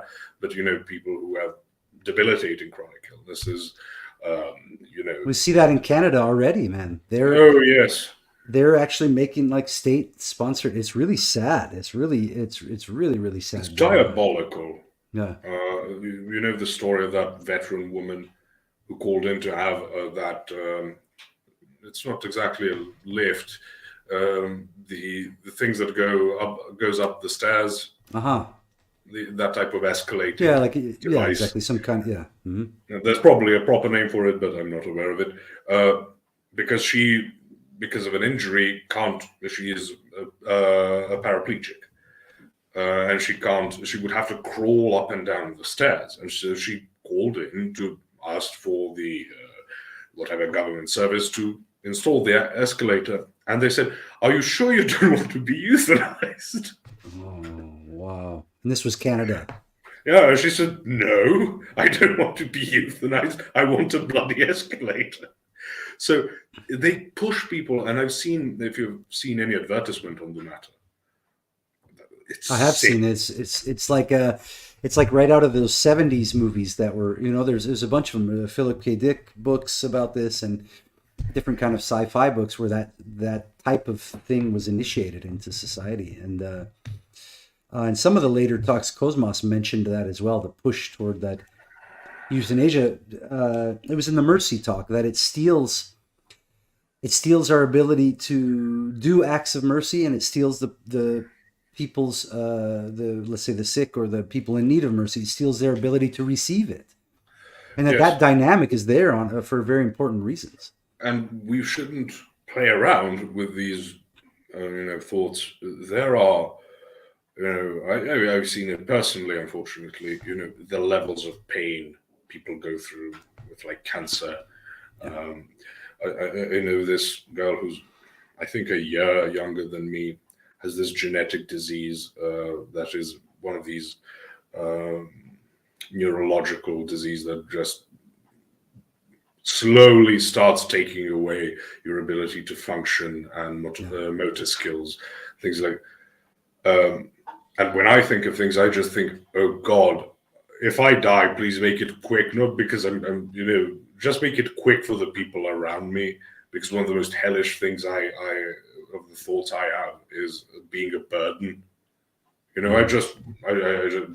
Just shoot me, do something. I don't take it lightly. I don't take even the abortion question lightly. It's not at all a small thing. Yeah. And to just thump your chest around like, oh, I'm against euthanasia, blah blah, to make it seem like it's such an easy thing. You are, again, in your head. Your snow globe is not murderous, which is good, but you're still not dealing with things at hand and giving it appropriate somberness. You know, it's like the people who pretended, safe, legal, and rare, and then when it became safe, legal, and common, they didn't change anything up. Just like, well, it is what it is. But I fear that it's all-encompassing, this problem of being stuck in your head. And I'm so grateful that orthodoxy is a proper cure for that. It gets you grounded. It gets you grounded in services, in prayers, in fasting, almsgiving. If you follow it, you can just ignore all the cures. I mean, goodness sake, you can ignore taking your meds, for all I know. It's entirely possible, man. I heard a story recently. There's two stories.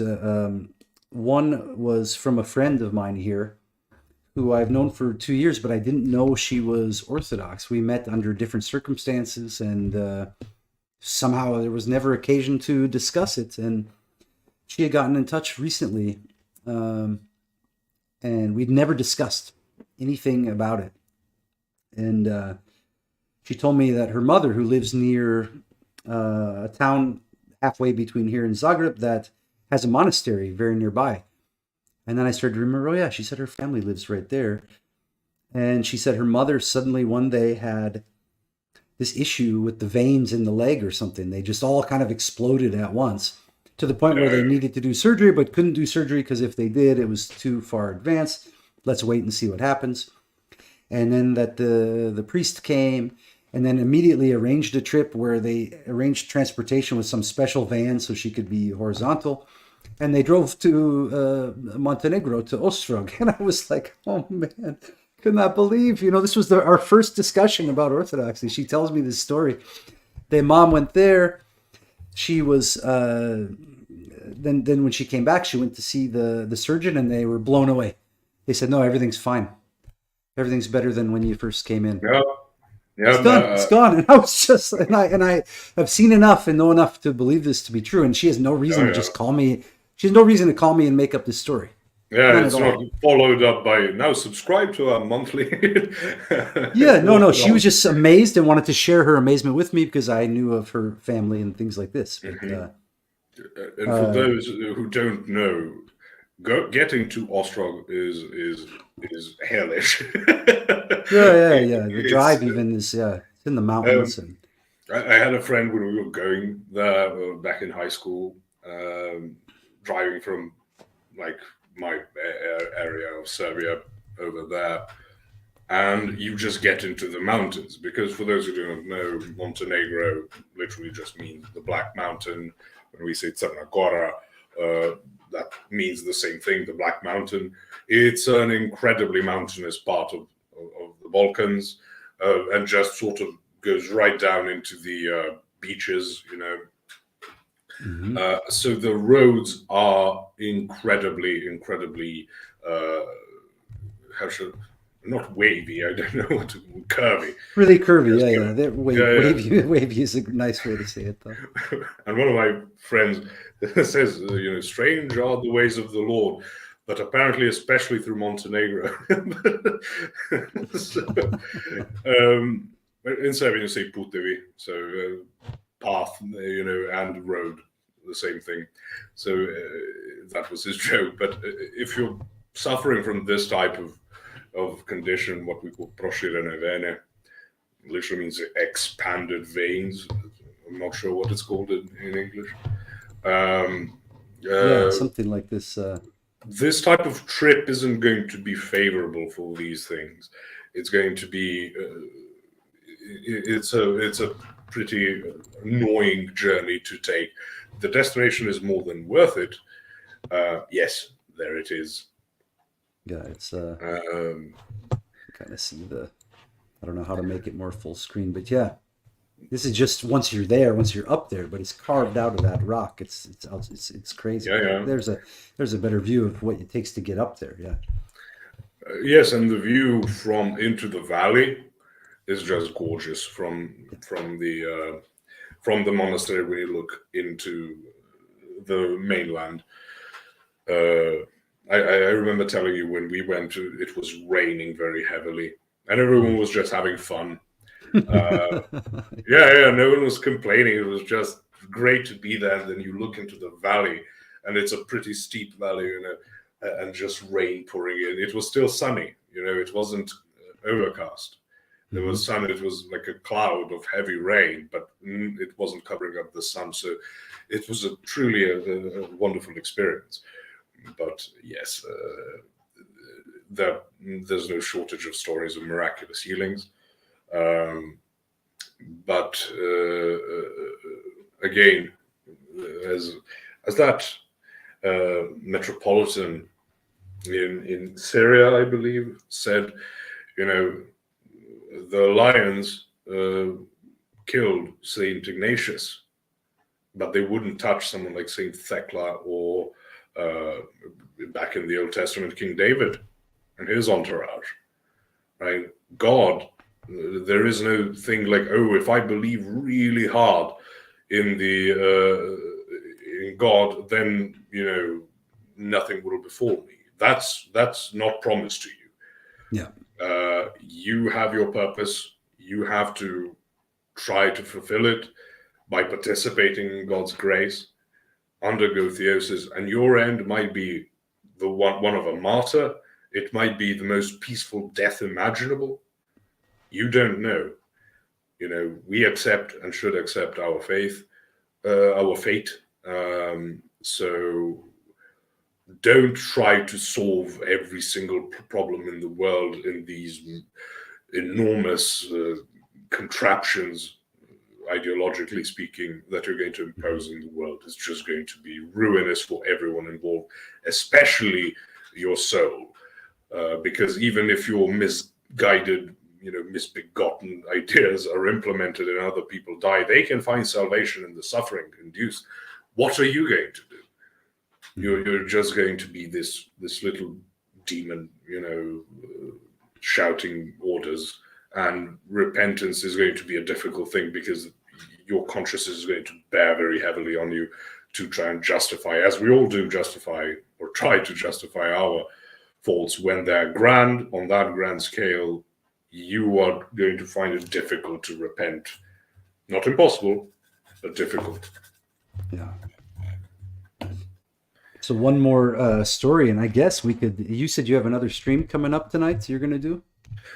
I'll see what happens because it was supposed to be Baron Strawberry going earlier on and then me afterwards, but I'm happy to lend him because I'm here already doing a stream.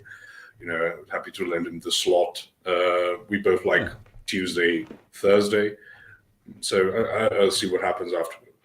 Okay, so no worries. We won't do a super rush then. But I wanted to touch base on this acts of mercy thing. There's something fascinating about it, and I hope that people that are watching who are coming from my audience are, I think, at least open enough to start to consider what we're talking about with orthodoxy. And as I've tried to express or urge people to do, you can grab hold of one or two of these ideas and try to test them out for yourself. Like the acts of mercy thing, I think on the acts of mercy stream, there's things you can actually just go out and see. Try to do something different. Like today, try to notice when you are stuck in the hell of the mind, and even noticing means you're out. You can just do things like tune into the sounds. The sounds are happening here, or jump up and down and laugh. This is one thing I'll teach people: jump up and down and laugh.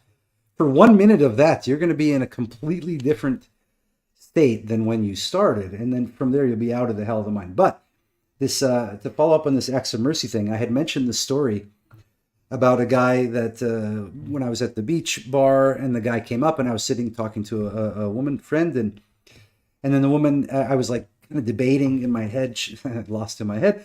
Should I give him my 5? All I have is the 5. I don't want to, blah blah blah. I don't have any change.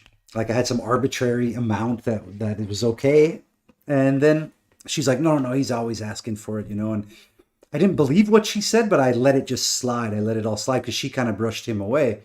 A nice justification, and it wasn't from you, it was from someone else. Yeah, so then see how greasy it gets, like the Trailer Park Boys would say. That's greasy at that point. That's you're in something thick then. So then I had considered him, and then when we talked about the acts of mercy thing, and I heard on the Cosmos talk something like God allows or even creates allows inequality, even huge amounts of inequality, because the rich are able to come to repentance or to come to salvation through giving to the poor, and that the poor are able to come to salvation from gracefully receiving. And that the prayers of the poor are particularly powerful. Now, again, this isn't we don't want to have a mechanistic transactional reason for doing things, okay? They're on level 98. And right. So it's not it's not like helping the guy in Skyrim or something, okay? But but anyway. Thank you. Super. Divines bless your kind heart. Exactly, yeah. Not exactly like this. But so to finish that story, I had just thought, okay, at some point I hope I see that guy again, that specific guy. Because I felt like it just wasn't right. It stuck with me. And I went across town to get turkey for Thanksgiving last week to this kind of cool little shop. And the woman who was working there gave me like these best cuts of meat. It was such a nice experience. And then I went across the street to meet another friend who's an expat who's in Osijek. We had coffee. And at the end of having coffee, and then the woman who worked there, I like I said, I stopped buying tobacco. I cut down my smoking tremendously, but occasionally I'll have one. And so I asked the waitress for a cigarette. She opened her pack and there was only 2 left. And I was like, no, forget it. And she's like, no, here you go. And then I saw she didn't have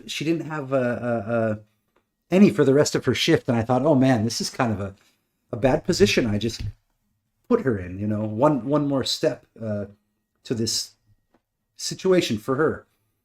And then I walked out because I thought, okay, I'm going to go to the store and buy her a whole pack of cigarettes and just leave it here. This will be a nice thing. I'm in this Thanksgiving mood. And as I'm walking out of the shop, so the shop's on the main road, and then the supermarket is just across the parking lot. So I'm walking across the parking lot, and I see that guy, and I waved at him. I was like, "Hey, man, come here," And I think I said, "Doji vamo," and then he comes over, and he's got a smile on his face, and he's like, just reaching out. Can I have a little change? Is what I understood, and then I said, no, but come with me. And he's like, no, he's like trying to apologize at this point. He's like, I just want to get some food, just hrana. He's saying food. He's even thinking at this point, I'll go to the store and just buy him food, because probably people have put him in that position in the past. So we go to the store, and I was like, look, Berzo, I'm in a hurry. I'm trying to get over here to there. Just come with me. And he follows me into the store, and then I opened my wallet thinking I had a 5, right? And all I had was a 10. And so then I was like, you know what? this is my chance. This is like, this moment was just is so beautiful. So I just gave him the 10. And then without thinking, this was without any mental processing, I just handed him the 10 and saw his face and just gave him this huge hug. And he embraced me, and then he started saying, "Tvalabog," and "God bless you," and all this stuff. And I just like took in the moment for just a few seconds, and then turned around and walked away. I didn't want to like Yeah, yeah, stay. You know what I mean? Yeah, I don't want to stay there. I don't want to see other people's reaction. I don't want to. I just want to get out of here. Just be done with this. You know, just the fact that I got to have that moment was already enough. The rest of yeah. it was just already playing out. And so I'm not saying anything good about me or anything like this, but this is more. It's so beautiful. We had that talk about mercy. I shared that experience. It stuck with me. It was painful, and then it was resolved. You know, without my help. Now again, I could have gotten stuck in my mind. Said, "Wow, I only have the 10. I'll go buy these cigarettes and give him the change." No, no, no, no. It was like I didn't have to think about that. There was no like mental processing going on. It just opened up this whole moment, like sun breaking through clouds or something. It just was like, oh, okay. And this isn't like emotional elation either. It can get there, and that's why I turned around and got out of there, because I don't want to sit in that mire either. But just it just concluded so perfectly. Now, to me, that's an example of an answered prayer in some sense. Not one that I formulated, but one that I had that pain in it, and it stuck with me. And then a new opportunity presented itself, and there was no question on my part. You know, there was no hesitation. There was no thinking, no rationalization, no transactional ideas. You know. Garrett redemption arc, you know. So, It's a small thing, but it's it's well, small in what sense? Sure. In a spiritual sense, it can be massive. In as far as you didn't have to, buy someone a car or something, but that doesn't matter. What matters is how much you give is less important than how you give it. For what purpose you give it. You can be fully self-absorbed when you give, and then it doesn't matter how much, because the story of the poor woman, who just had what was like 2 coins to give at the temple, and Christ says that she gave what she could, and that's greater than, it doesn't matter how much wealth you give if it's nothing for you, Yeah. So that's an excellent conclusion to the story. I'm happy, and thank God that the opportunity was presented for the specific person as well, right? It wasn't like some other person then you gave, sort of like there's this direct reciprocity in it, and that's beautiful. Yeah, it just brought all the things to bear, and I share. It's fun. It's fun that it turned out that it began on the mercy stream, and now that it resolved on the Escaping escape the the mind. hell. Yes, because without being at least somewhat aware of the distinction between being trapped in the mind and being outside of it, I could have rationalized that a million ways. But it brought to bear all these hours of listening to Cosmos and trying to ponder what is mercy, what is true giving, how do I deal with the thoughts or the pride that might come from doing so, and all that stuff just went out the window. That was not a question there. Now that could become a question later, okay? Of course. But so the things that I had listened to gave me something I could actually put to the test, something that I could actually try out and practice in the world. And I got to experience what it was like staying in the hell of the mind and not doing so. And then just so much grace was afforded me in that moment. It just unfolded without any effort, without any struggle. That's what's so beautiful about it. And I think the only reason I share it publicly, because there's a lot of things I wouldn't, and even that I hesitate. But I want there to be some purpose to what we're doing with these streams. Beyond entertainment, which is okay, but that people take one or two of the ideas that stood out and actually go out and just try it out, see what you can come up with, and then come back and share in the comments or whatever. Yeah, even the intellectual aspects of orthodoxy, when you share them, they're there to sort of stave off certain intellectual problems you might be experiencing. How do I reconcile this with that? Yeah. The purpose isn't for you to gain the knowledge point. The purpose isn't for you to then be able to win a debate, even if that winning the debate is a self-contained, thing. You love the glory of it, the praises you get for winning a debate. The point is to help you engage with the life of the church and the life of which is how you engage with Christ, right? Most directly. And how you partake in theosis, it's not there to be a mental exercise. Mental exercises are worth nothing. As St. Paul says, if I have all the knowledge of the world but have no love, it's pointless. And because, of course, that's love, but love is a very important concept in Christianity, in Orthodoxy, right? It's a lived thing. It's a thing you live out. You don't just have it in the sense of having it emoting. It's a way to live. And if you love God and you love those made in the image of God, you interact with them lovingly, which is a struggle. It's very easy. If there's anyone who's got a short temper, it's me. People think that because on debates I don't snap or think. That's because I actually like debating. I like the process of it. So even if then sometimes I get, more depressed than angry when something is I can't get a point across. It doesn't get frustration. Frustration doesn't end up in anger. It ends up in sort of giving up hope. But I can't say I'm a very patient person in other regards. I tend to be with people. But I lose my temper all the time with small things. I misplaced a nail yesterday, and I was swearing for like 5 minutes. so because now I have to go back down to the shop, blah blah blah. Poor state of mind is of being grateful.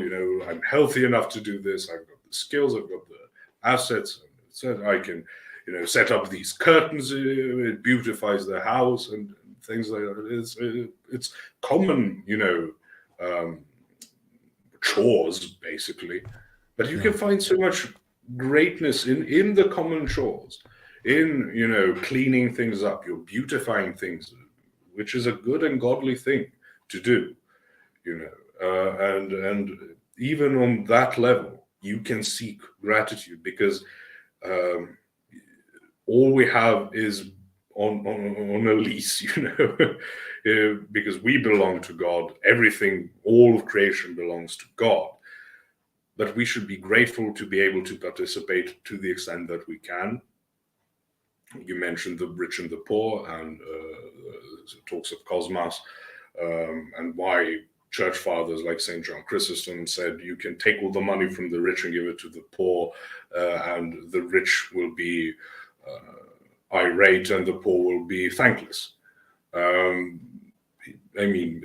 like a socialist sense, which wasn't a big thing back in his day, but that type of thinking, just go and steal everything, and it's not the mindset of orthodoxy to go around rectifying things through political matters. It's supposed to be an endeavor in lifestyle, in personal spirituality, and then trying to live out your purpose as the image of God and image Him. It's not just an ontological thing. There's a purpose for it. There's a telos to being the image of God, and that's literally what we're here for. What we'll also be here for in the eschaton, what Adam and Eve were here for. there are different circumstances, certainly different at the beginning than they are now, and in the eschaton they will be even better than they were in the beginning. There will be just perfection, but there will always be something that, creation will be built anew, but there will still be the purpose of theosis, continuing to become more like God. We can't imagine it now, probably for good reason, for the same reason, I wouldn't want to know when I will die. It might say, you'll die in like 80 years and I'll be 100 and whatever, 119, what I won't get any point in that. Yeah. I'll just start thinking about it constantly. The fact you gave me 80 years, you've sort of ruined them for me. I will never have peace of mind. And for the same reason, we don't know what it's like. We can't emulate it because we are not restored fully. And I hope people take that as motivation to start living out a Christian life, not just believing in propositions. That won't help you. No amount of theological nuance that you possess is going to be of any worth to God. He knows all these things. So you're not going to get something new for him. But what you can do is fulfill your purpose to the best of your abilities and the gifts he has given you. Yeah, that's a beautiful statement, Posh. Thank you for that. Thank you. I think that's a good place for us to wind it down. And for anyone watching or listening that's interested in the work that I do, you can find me on all the channels. You can click around on the YouTube channel here, try out some of the physical exercises. A lot of this stuff's really simple, but some of this stuff is 5 or 10 minutes to have an experience outside of the hell of your mind. And then, here we got a question coming up. I knew somebody would come up with this. Adonius, I think you asked this before, if I'm not correct. He's talking about a guy that I learned some of the undoing stuff from. CSH used his life, let's keep it up here, used his life to expose dogma and its effects on our minds. How do I square that with my Christianity? Well, what led me and led a lot of the people I've worked with the radical undoing bodywork stuff was, or what that led me to was orthodoxy as and to Christianity first, but then to orthodoxy second, as the basis of, for example, the existence of laws of logic and reason. And even if we make a statement, if we take this statement just as it is, if we say, I think everyone should live without dogma, is a dogmatic statement. So to attempt to do that, you're still exposed to dogma of a different flavor. Well, ways of thinking affect your mind. I'm not saying that's not the case. I'm not saying you can that dogma doesn't matter. It's unavoidable. As you said, being anti-dogmatic is a dogmatic thing. Being like we talked about the simulation theory and the idea that reality is illusory, that's going to have an effect. No doubt about it. But if you say reality is illusory, that conclusion is illusory. On the other hand, if you're going to say dogma affects your mind, yes, Calvinism with its predeterminism is going to affect how you behave. If you have a nihilistic worldview, right, materialistic, derived from materialism, you're going to behave a certain way. Whichever way you think is going to affect how you live, right? That's Elder Thaddeus, как вы сути мысли, так и живут. You've probably seen that at least. It's very popular among in the Serbian church, but also orthodoxy-wide. Whichever way you think, if you want to set apart dogma, you're not going to escape that. Any way you think about life, how you think about other human beings, how you think about your own self-worth or lack thereof, it's going to end up affecting your life. I'm saying that in Orthodoxy, you knowing why semi-Apollinarianism is heretical isn't really important as compared to how you participate in the grace of God. These theological nuances are very important, but most people around the world are not going to engage it to that level. And those who do, good. It's a good and proper thing. But dogma as an unquestionable belief, right? You can't escape it. You'll just substitute it for something else. This relative disbelief, it means basically non-committal way of thinking, but it's just also can easily unravel. So your dogmatic way of thinking is relativity. Lots of people embrace some type of relativity. Ethics are relative, epistemology is relative. Again, you can have the idea of it's all an illusion, right? We're living in a simulation is a type of this relative disbelief. Or you can go the what's it called, the non-skeptical realism, route. But again, you're not escaping dogma. It just means what is the thing that's underpinning your value system. Right.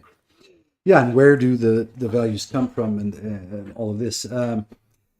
I think I'll say to Adonis what I learned from, and actually he seems to be charitable. He says thanks for engaging, so that's already a very good sign coming from that crowd. But yeah, I know that people would have some kind of issue with that. One of the teachers I had, he was mired somewhat in the occult realm, and a lot of his books were involved with that. Then he moved on to teaching this form of body movement and stuff. And when I met him toward the end of his life, he kind of lamented the fact that he was trapped having built an audience of people who would never use the physical tools and who were hung up on the ideologies that he had written about prior to that. And even at one of the workshops I attended with him in person, only 2 out of the 16 of us that attended, me and another guy, a guy from England, only 2 of us had ever done one of the actual exercises that the workshop was about, which was about these physical exercises. Everyone else came because of the cult of personality around the guy, which was fascinating to see. Also, why a lot of things where people actually practice it, it's some type of self-indulgence, orgiastic behavior, and some, all types of dancing, ritual dances, and things that are fun. But then when you come to the Orthodox Church and abstain from meat and dairy for 40 days, not exactly the most fun thing to do, but it's something with its purpose. Well, and the main thing with the stuff that I put out, the work that I do, regardless of whatever Hyatt did, although I believe he did start to embrace some of Judaism because he was Jewish, by the end of his life, there were some photos I saw where he had the prayer thing wrapped around I don't know the details, but he was in Israel or somewhere with the prayers and so doing that kind of stuff. I don't know the timeline of it, but on some level, that's neither here nor there. With the clients I work with, people I work with directly, outside of the streams I'm doing with Posh and some of this YouTube stuff, when I work with a client, I usually deal with someone who's been stuck in seeking or been stuck in a cult which has its own dogmas, which are usually very, let's say they're not logically grounded. They're usually a mess and stuck in their heads. They're dealing with some kind of anxiety, social or otherwise, some kind of depressive tendencies, and basically just not in touch with their own body and not in touch with their own lives and not facing what's actually going on around them. I don't proselytize or push orthodoxy on someone in that condition at all. I don't even mention it Instead, we just deal with that exact situation.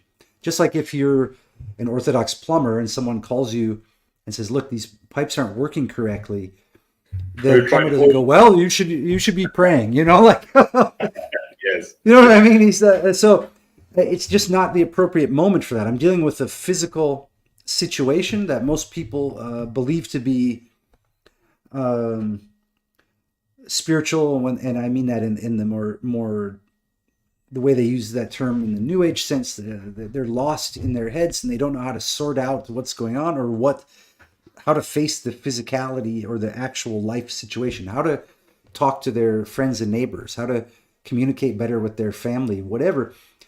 Uh, and I don't do this using psychology or psychiatric methods. I just get the person back in touch with the actual physical body, help them break apart the chronic tensions that have become armored, like we talked about the living rigor. What it was that you created a term for that. What was the you created a term for it before, Posh? I forget. But anyway, help them to deal with that stuff, and then they're in a position where they can actually begin or resume a quest for the truth. But in order to do the quest for the truth, you got to get out of your head and face actuality, get grounded, and then begin to see what it means to ground a claim.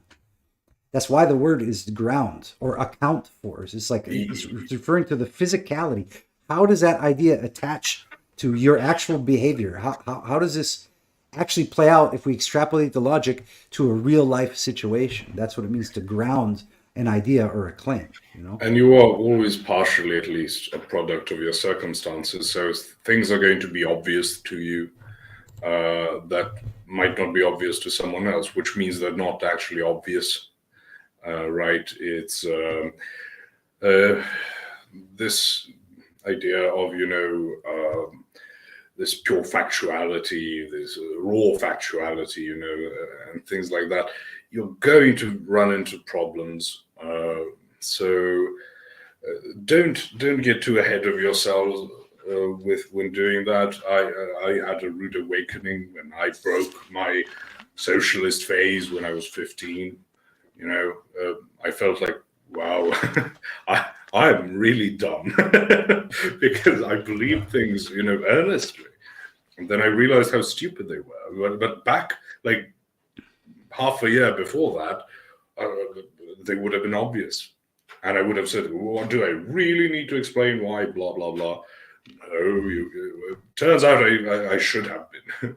But that's also a problem when we said intellectual lethargy is very, very dominant nowadays. And I think even among the so-called intellectuals, leading intellectuals of our time, they're so shallow compared to what you find with the elder generations, like even someone like Hume. I'm not necessarily saying go back to like the pre-Christian,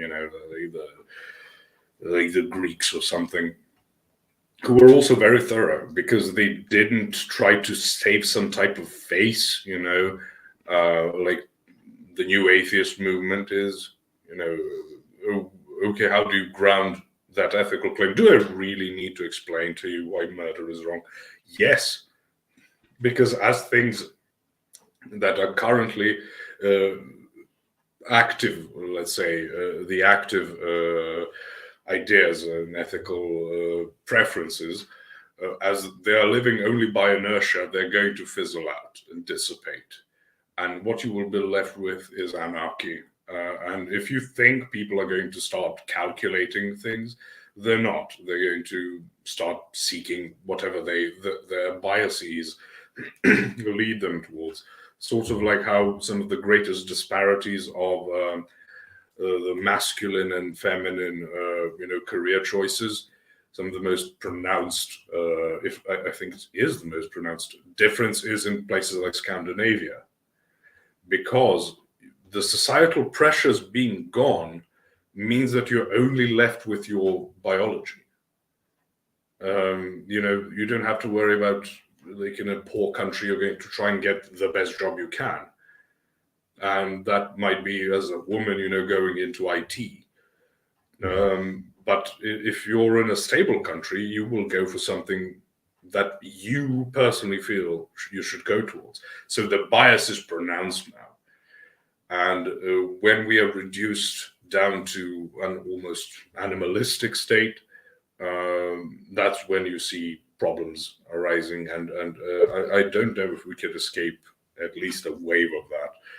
Maybe, God knows what he's doing, but I'm saying be prepared because I, as the eternal optimist, always expect the worst. So it works out sometimes, you get pleasantly surprised every so often. Yeah. But again, live your life in accordance with Christ. Don't go for ideology. It's only ever going to betray you, which is why I don't go shouting around, I'm a monarchist, and if we had a king, everything would be solved. There's a reason why most Russian and Byzantine emperors and Serbian emperors and kings and okay, we might be an exception to that because we had a pretty good run, and usually because they end up going to the monastery at a certain point. Right? They are not considered saints. You get every so often you get a saint. I don't think you're just going to get a based Chad king and he's going to whoop everyone who's trying to destroy our civilization. No, that's not how it works. But that's because I'm not a monarchist ideologically. I'm a monarchist primarily liturgically. I believe that it should have a sacramental aspect. I believe it's good and godly. I believe it's properly patriarchal. But I don't look with starry eyes into an idea of a monarch coming around and solving everything. Yeah. Yeah, again, it's that distinction between living lost inside your mind versus just dealing with the day-to-day actuality. And I always remember the stories in I forget where, in the Exodus, I suppose, where the people are collecting the manna, each day, and they're instructed, you're not going to be able to save enough up, you're not going to be able to carry it around. Just take it. They grow rotten the next day. Yeah. So take it. Except on Friday, you gather twice as much, so you don't do anything on the Sabbath. Yeah. And people make the rational decision to take more than they need, and it just goes rancid the next day. At best, and some of them walk over and the earth splits open and they fall into the... Yeah, things can go wrong. That may be something worth discussing sometimes, the whole idea of manna bread. Although it's technically not called manna. Like manna just means what is this? So, it is this type of, I imagine it like a donut, like a completely glazed over with white, because it's described as basically like the frozen dew and things like that. So it's a fascinating aspect of the whole wandering in the desert. Very instructive for us today. All bad examples given in the scriptures are there for you to find yourself in them, not to say, oh, look at the Jews were disobedient even back then. Yeah, because you're doing great now, aren't you? And I think it's best to just, at least for me, to look, like you said, first try to look for that aspect inside ourselves. Yep. Who is deceived and making those wrong moves, and see about correcting them if possible, or at least seeing them, and then also to see all the people as humans, regardless of if they're called Jewish, if they're not, if they're Hebrews, if they're this, if they're that. You can get so lost in trying to figure out someone to blame for things. Yeah. And it's where is that going to get anybody? It doesn't really resolve anything. It's and I see it getting ramped up now among the truther kind of sphere and all this other stuff. But these people, there's no humility in it. There's no self-reflection. And I get it. The self-reflection is extremely painful and almost horrific at times. That it's good that we're shielded from some of it, or that it comes kind of in iterations. But God gives us as much as we can handle, Yeah. right? Never too much. But it takes courage to engage even with that. Yeah. Yeah. Yeah, I've been crushed by self reflection so many times. It's more than I can That count. means you've done it properly. You know, if you're thinking about, well, I'm not that bad, you've not done proper self-reflection. You sort of try to calculate how good you are with the social norms or with some type of point-based morality system that you have in your head. You've not actually tried to engage with it. Yeah, it's not a social credit score. It's more like wondering how the foundation has stayed up when it's so rotten all this time, you know? Yeah. Oh, man. Yeah. Lord have mercy, indeed. Well, Posh, this is awesome. I've had again a wonderful conversation with you, and I hope people have benefited from it somehow. But No, I really, hope thanks. so as well. I hope it helps them in their life rather than just being some type of entertainment. Yeah, yeah. There's a lot of little things you could take and try out. So please do, and if you do so, if you're watching this later on the video, or if you were watching it now, please come back and share in the comments any experiences you have or anything you got from this. That would be great. Uh, And Posh, I wish you all the best until we talk again, which will hopefully be very soon. And yeah, I'll look for you on your streams and hope that the rest of your house stuff is going well, if it's not already complete.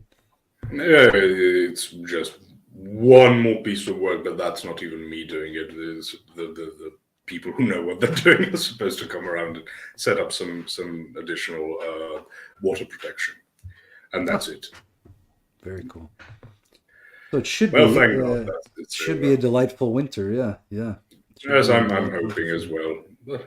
But again, we'll see. Yeah. God's will be done. Yes. Amen to that. All right. So with that, I think let's just say good night and see you again soon. Good night, everyone, and God bless you all. And thank you for having me on, Garrett.